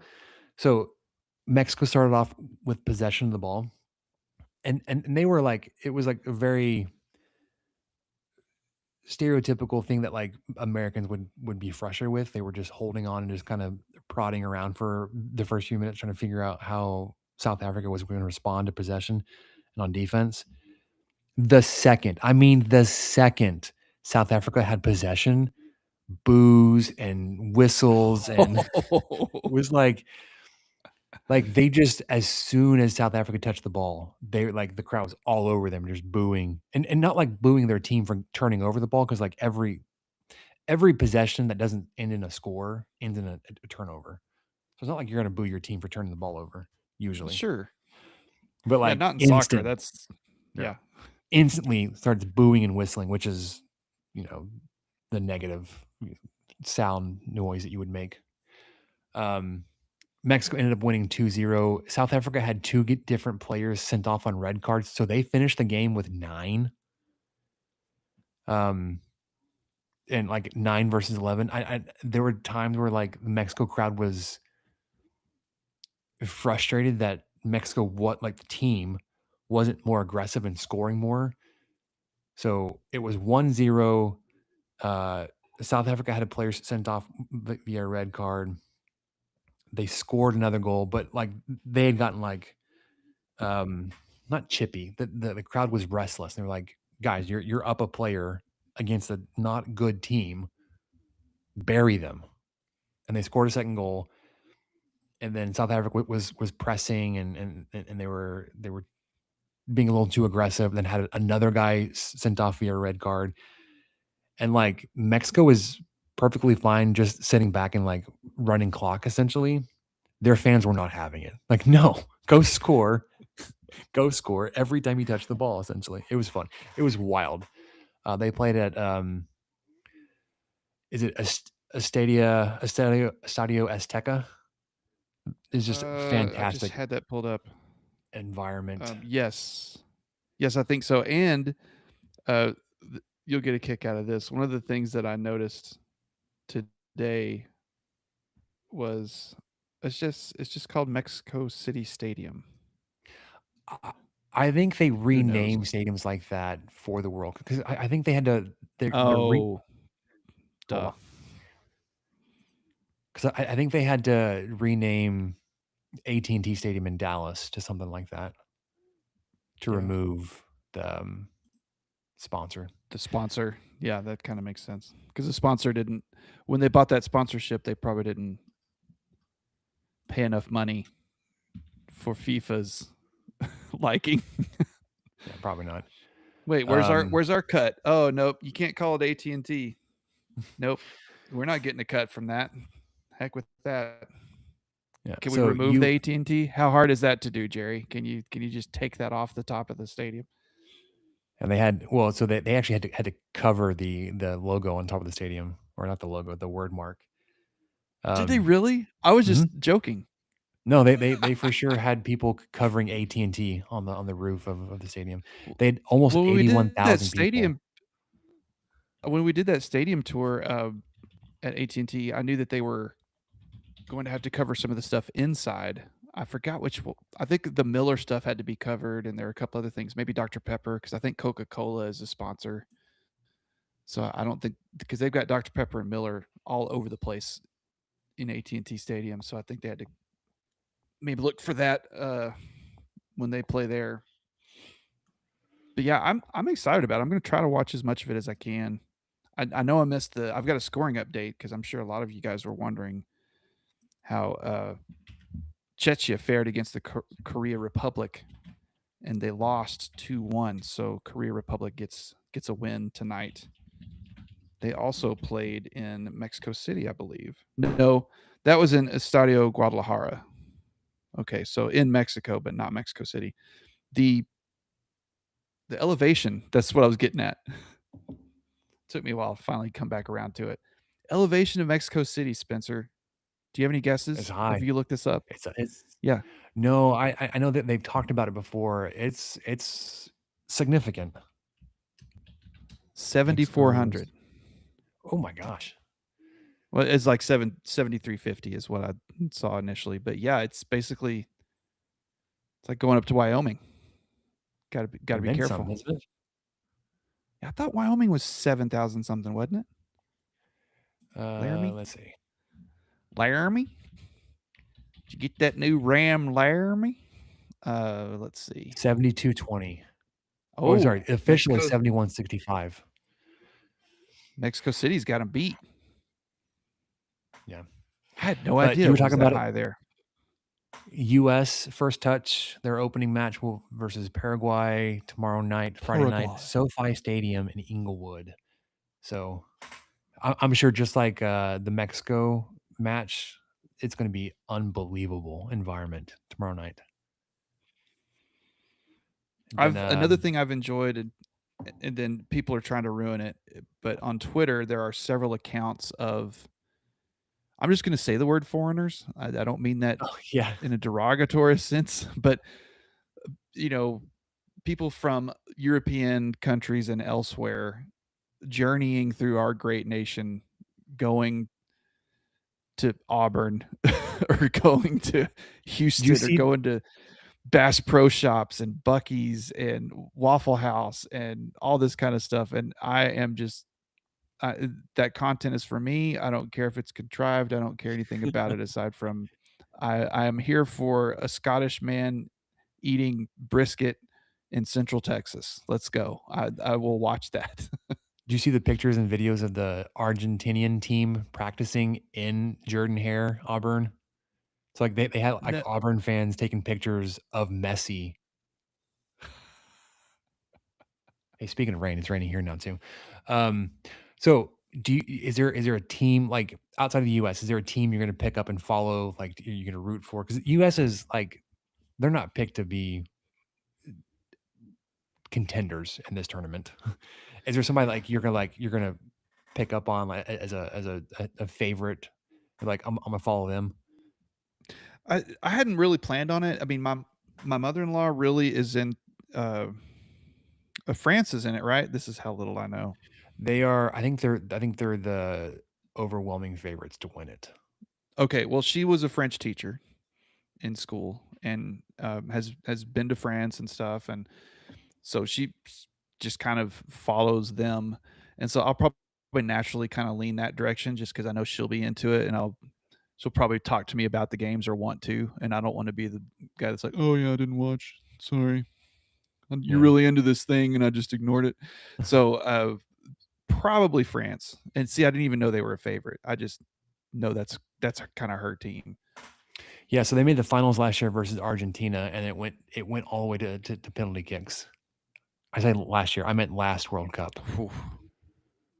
So oh man, European teams. Okay, teams that are going to be good: Brazil, almost always; Germany, the Netherlands, the Orange. Love them, except when they, Belgium historically has been pretty good. Spain, the South American teams, Uruguay, Argentina. Portugal has Cristiano Ronaldo, but he's like 40 something years old, and like they're playing him almost What's like wrong? a What's wrong with detriment. that? Well, as in like he's not as athletic as the guys that they could be playing in his spot. Oh, I guess. Um, England is going to be up there. Croatia has been tricky. So I'm not going to root for France, although they're going to be pretty hard to beat. Germany, having lived there for a time, is going to be up there for me. The Germany's first game is in NRG, and I thought about Yeah, looking into it, but it's like hundreds and hundreds of dollars for this match. They're facing out with Curacao, and they're like a minus 3,000 favorite to win this game, and even then, like overwhelming favorites. $1,000 to go watch this match. Like, you know what? I'll just turn the TV on. I'm fine. I mean, I guess I could. Yeah, so all the favorites. Okay, the favorites in each group: Mexico, Canada, Brazil, U.S., Germany, Netherlands, Belgium, Spain, France, Argentina, Portugal, England. Hmm. I don't know. I feel like I should if I'm going to pick someone else. I feel like I've got to go with the 2 or 3 seed, right? Just to kind of, and then maybe repick once they've settled into the the actual tournament. So the Ghanaian team, Ghana, has been tricky to get past, especially for the Americans. Okay. Well, I don't want to. Uh, Hang on. Are they in the American bracket? Okay, they're not. no, They're no, not in the American they're bracket. in Okay. the Group L with England and Croatia. What about Morocco? Part of me wants to root for Scotland, but they're a 4 seed in their group, so that No. feels like that's just not going to work out. But Morocco, maybe. Do you know anything about them? Well, so the top two teams from every group are going to make it through. So like Morocco's going to make it Right. through probably regardless. The top 8 3 seeds are going to make it through. I'm trying to look like who else. So there's Australia, maybe. Sweden Norway has like one of the best players, but Well, I can't root for Australia because that's in the same bracket or the same group. Sorry, as the U.S. All right. Well, I didn't really think about this aside from rooting for the U.S. That's goal one, and then France because of my mother-in-law, and that's it's about as far as I got. you can root for New Zealand. Oh, well, that Group sounds G. nice. Well, I don't not to make Well, it they're a 4 political. seed. They're a 4 seed, but they've got Egypt and Iran in their group. How you want to feel about that? If you want to avoid that at all costs, I don't mind rooting for the Kiwis. the Kiwis. Anyways, all right, that's a lot for. Let's wrap this up with what we learned. We got plenty to talk there as we were hitting 2 hours. It says food quick hits. I will be quick. When the family was in town, they had a couple of boxes of things that we wouldn't normally keep in terms of snacks. One was Nutter Butters or Nutty Buddies. Who? Little Debbie? Yeah, the wafer ones. Anyways, the kids hammered those. Like those are so good. Yes. Yes. Ones they didn't hammer, they left a bunch of it. I keep picking these off one at a time. One per day. Star Crunch. When's the last time you had a Star Crunch? You know, not as long ago as you would probably think. Wow, that was hard for me to say. I think a couple years ago, and I was surprised at how dense they were. It's the caramel, man, but they are It's a very so dense good. snack. It is good. I remember them being kind of lighter or something, and I don't know. Same thing happened. There was a random box that was at our house that I don't think we bought, and I would go to the pantry. Oh, Star Crunch. Well, I don't think I've had one of these since I was 11, and it was pretty darn good. But They were those Nutty Buddy things or whatever, I mean, that's hands down. I think my favorite Little Debbie anything.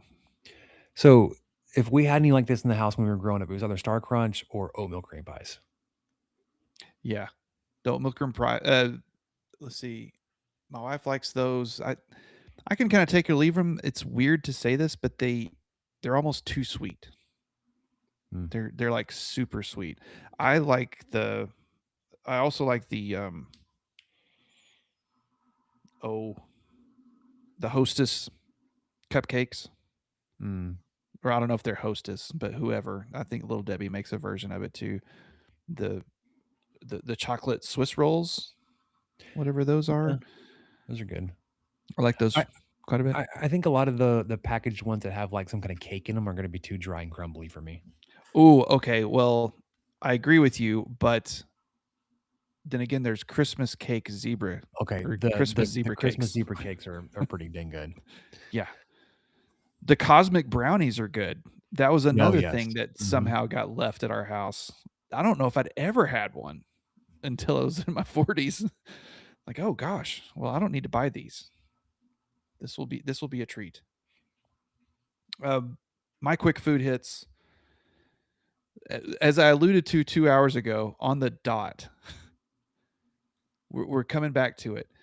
So you turned me on to the Dr Pepper Zero. I finally had Sorry, it for the and you're first welcome. time. I know, and I've my buddy the Ace Man. He's in the same boat. He's like, man, I can't buy these. This is a problem. I said, I know. So anyway, I bought some to keep at the office in the office refrigerator. I had a 12 pack of the cherry zero in there. Mm-hmm. I go into the fridge one day, and under next to the 12 pack is like a 6 pack of bottles of just regular zero. And in the door on a different day are two or three of the blackberry ones. And then slowly but surely, people around the office started asking me, "Hey, are those your Coke Zeros? I mean, Coke Zeros. Oh my gosh, are those your Dr Pepper Zeros?" Like, yeah. Are they good? I said, yes. You're welcome to try one. Have one. And the people that did, they loved them. And so it's a minor movement at the office. The Dr Nice. Pepper Zeros in the fridge. Now I haven't seen as many lately, but I need to do my part. So I need to buy another 12 pack and put that in there and spread the word. But it is the best diet soda I've ever had, The and hands down. I will continue to hammer this because the price on these things are just ridiculous. You have to catch them on a Also sale true. at United. You can't buy them full price. For whatever reason, Walmart's been doing the flavors have been on sale randomly. Like they'll typically be like $8.50 or $9 for a 12 pack, which is just stupid. But every now and then they'll run like, okay, all of the flavors are going to be $6 at the 12 pack. Well, shoot, twist my arm then. I guess I'll go buy them on sale. Not that $6 a 12 pack is that good of a sale. It's like that's why I got an F-250, baby. Pile them But in. but You got yeah. a pallet. The only thing the blackberry I my least favorite, but Yeah, the cherry was good. I wouldn't seek it out again. It just tasted like a sweeter version of the regular, because cherry is which like is one of not their a main flavor yeah, profiles, anyways. which is not a knock. But I wouldn't like seek it out. Just if you're wanting to try it, just get the regular. It's so good. The other thing, just this week or last week, Bluebell announced their black raspberry fudge ice cream, and the local Walmart happened to have it in pints. And your boy checked it out, and thumbs up. Very good Nice. stuff. It's actually the ice cream is black raspberry flavored, and then it's got the fudge uh, swirled into it. So it's really Yes. kind of a simple ice cream. There's not a ton going on, but man, it's nice. I'm still trying to find their protein, their added protein pints. I want to give those a shot. But all I right, found a pecan pie pint at Stripes, but I was not in the position to buy it. Uh, so I hope it's still there someday because that's one flavor I still haven't tried. nice. All right, Michael, are you a watch wearer? Do you wear watches? Yes. Do you wear the same watch every day, or do you have like a small rotation? Do you collect watches? I feel like I should know this about you, and I don't. Um, no, I do not have a rotation. I wear the same watch every day. I've had a Fitbit for probably 3 or 4 years Hmm. now. I Before that I did wear I was into fossil watches because I'm a millennial, and Same. the buckle existed, and I couldn't get him out of my head. So before that, I went through a stage during college where I would or wouldn't wear one. I wasn't very consistent, and then once I started working, I thought, well, I want to get a nice watch, and so I had a fossil that I'd wear, and then I got to where I kind of quit. And then I saw the smartwatches and thought I should get one. I got a fossil smartwatch, and I didn't really care for it. And then, long story short, I ended up with this Fitbit, which has been just about the right amount of smart for me. I I don't I don't have a lot of requirements from my watch Yeah. Well, right here, now. let me tell you why I ask you. I had an unfortunate situation in the ocean this weekend where I lost my watch. Oh no. Um, it was in a band that just holds the watch. It wasn't attached to the watch, like how like a watch with like a leather strap. It like slides in and kind of locks at the ends. Hmm. The band I was wearing, you just pop the face in and out of. I've never had a problem with it popping out before. Never been loose or whatever. I was playing with Hayden. I was lifting him up a bunch of different times, and then I just looked down, and my band is on my wrist. The watch is gone, but like we're waist deep in water, and it was like that thing's gone. Like I felt around for it, but like feeling the current on my legs, like this thing's gone. I that had so poor service that when I got back to my phone on shore, I pulled up like Find My, and it was like your watch was here, like where I was standing 29 minutes ago. I was like, well, that didn't help me. So, Well, I knew that. um, so I lost my watch, and I had two different sets of straps. So I had like the black one that was more sporty, and then I had brown leather, so it was kind of I was able to switch it out and dress it up, dress it down. Um, I I'm looking for recommendations. I don't really want to replace and go back with an Apple Watch. I had an SE, which to those unfamiliar, it was like a base model. I don't need the EKG, the blood oxygen. I don't need you. I don't need you tracking my sleep. Um, Before I got an Apple Watch, I actually had a Fossil hybrid watch where it was like it was a normal quartz chronograph type of watch, but it had an app on my phone that the hands when I got a notification, specifically a text message, it would point to a specific number on my hand on the face to say, "Oh, hey, you got a text message. It's from Samantha or from this contact you assigned to this number." So it wouldn't tell you what it was; it would tell you who it was from. Um, but I'm also like, I'd be okay with a traditional non-smart or hybrid watch. And I'm the millennial me. I've got a couple of Fossil watches in a cart that I'm looking at. Um, that are I, s- I still have them. I mean, it's not like I got rid of my regular fossil watches. They're still there. yeah. So They're like just hard to change the batteries. yeah, I'd have to take them to a jeweler, and that was Yes. a problem with the other one is that like the battery died on it. It's like I gotta go get this worked on, and it wasn't a thing. Um, Together. So those two watches in my cart, plus a watch band for one of them was like 250. It's like I'd spend this much on an Apple Watch, but now I'd get two watches. And I was like, I kind of like the idea of this and having more of a grown up and more sophisticated timepiece. Not that I'm a collector or watches or whatever, and I need to be some kind of fashion statement on my watch, but I felt the Apple Watch was kind of was kind of outgrowing it. So Well, and that was where I went. So I had a lot of trouble with my fossil smartwatch and eventually just kind of gave up on it and went to a Fitbit that had a lot less features but just seemed more rugged. And one of the best things about the Fitbit is I have a Fitbit Versa. That's the one I have. I think it's a Versa 2. They're on the Versa 4 now, if that tells you anything. Typical me, I'm like 2 generations behind.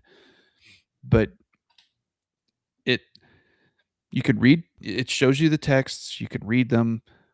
You can check the weather. You can keep up with your fitness. Obviously, that's kind of the main thing of it.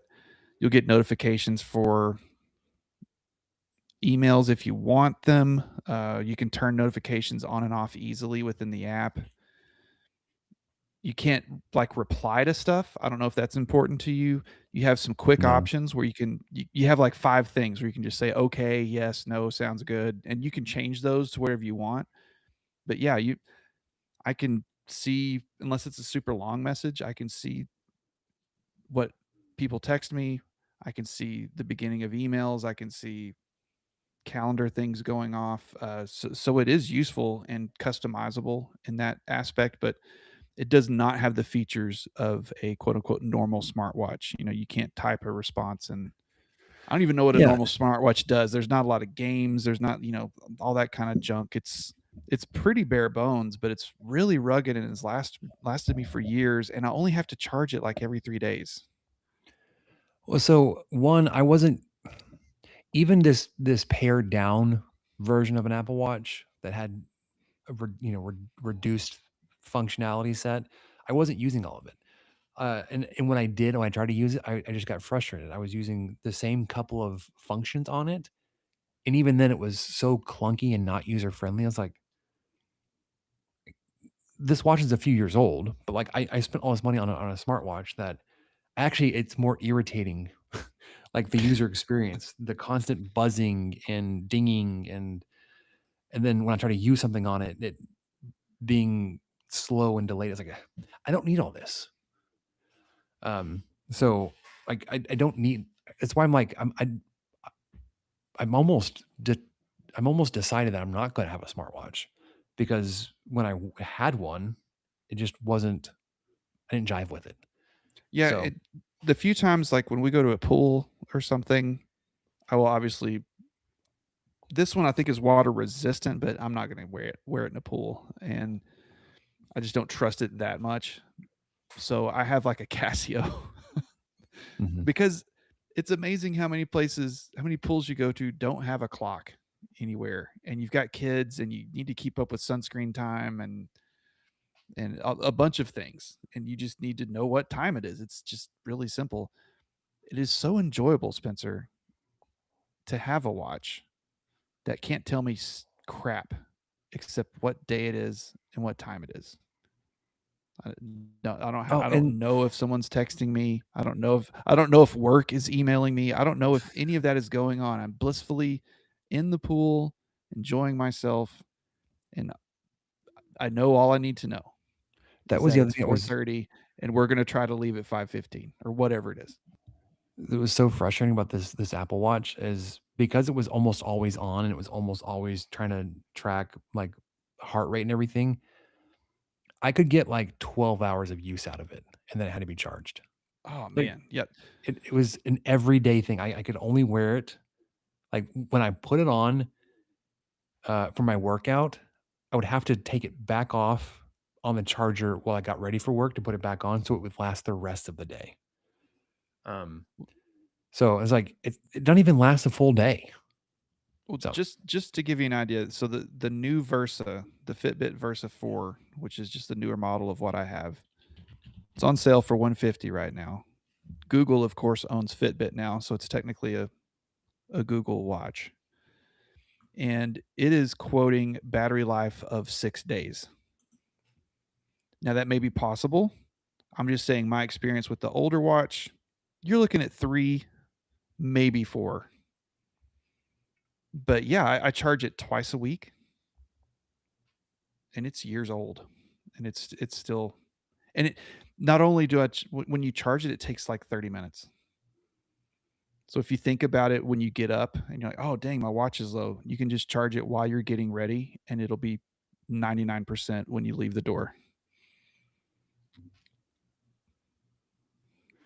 yeah, so I had the Apple Watch SE. It says the battery life was 18 hours, which if you That was the had other thing with the Fossil is I couldn't take that. I couldn't take charging it every day. It was a lot.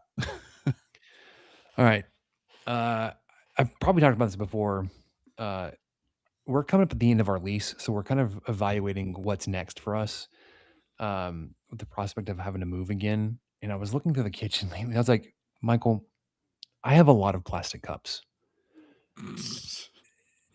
And I'm almost a little like embarrassed to share this. I have so many stadium cups. Like it was at one point I would get one per season per stadium I went to, like a Texas Tech football game or a basketball game or the Corpus Christi Hooks or the Midland Rockhounds. I have all these cups.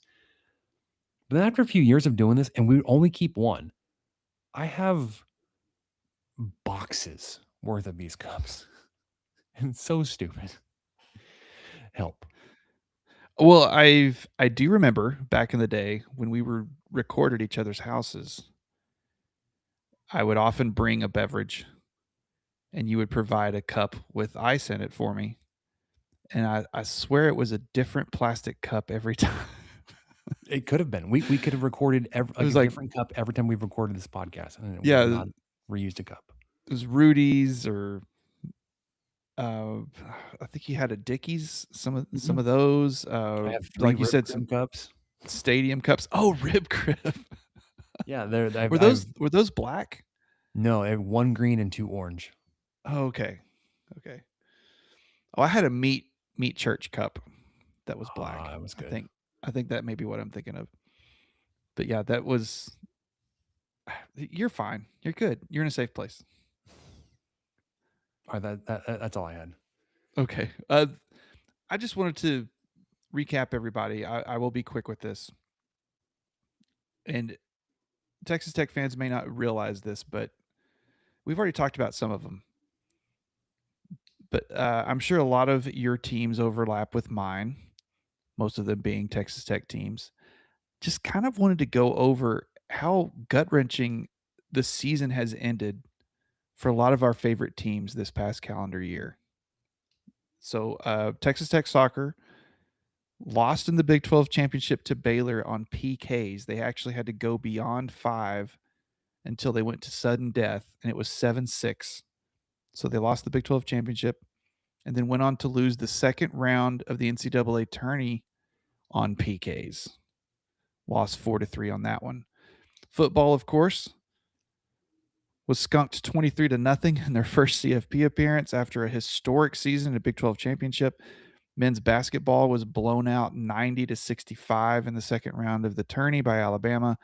Women's basketball, after a 13-year drought of even going to the tourney, flying pretty high relatively for what the Lady Raiders have accomplished recently, was obliterated 101-47 by LSU. You went over how baseball ended, including just a bad stretch and getting run ruled by BYU in the Big 12 tourney. Softball, we talked about that. Just lost handily to, of all teams, Texas. And it happened again. And then if you want to go even further, the Cowboys, we're in the NFL now, lost to the 3-13 Giants, 34-17. That was their last game. The Chiefs, who had a terrible season, Mahomes tore his ACL, and they ended the season losing to the 2-14 Raiders by 2. And we've already talked about how the Spurs lost last night, and that may be the turning point of the series. And my beloved Queen Bees lost an undefeated season to a 1-0 set of PKs. Just what a run. What a run of ways to end a season in this last 10 months, give or take. That's all I had. Once the calendar Just flipped woe over is me. 2026, it's been a rough run for our sports teams. That's true. I mean, yep, that's exactly true. The soccer was the only thing that was in 25. Everything else was 26. Yeah. Well, I don't know when we'll be back. I would say at the latest, fall camp. We'll be firing it up for previewing the upcoming season there in mid to late August. Maybe something will bring us back before then. I don't know. We'll see. We'll check it out. But Michael, it's been fun. Thanks for hopping back on. I know it's been a minute. Anything final shots you wanna take? Send across the bow.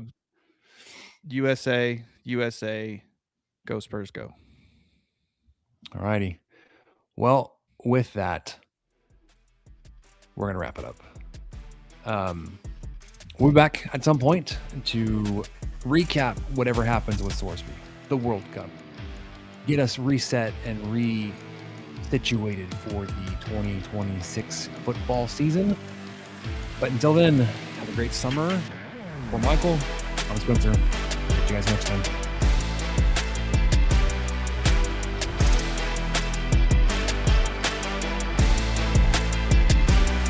Thank you for listening to the 23 Personnel Podcast. Help us out by subscribing, rating the show, and leaving a review.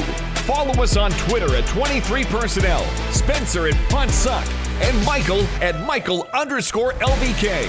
Be sure to catch the next episode. And until then, guns up and let the tortillas fly.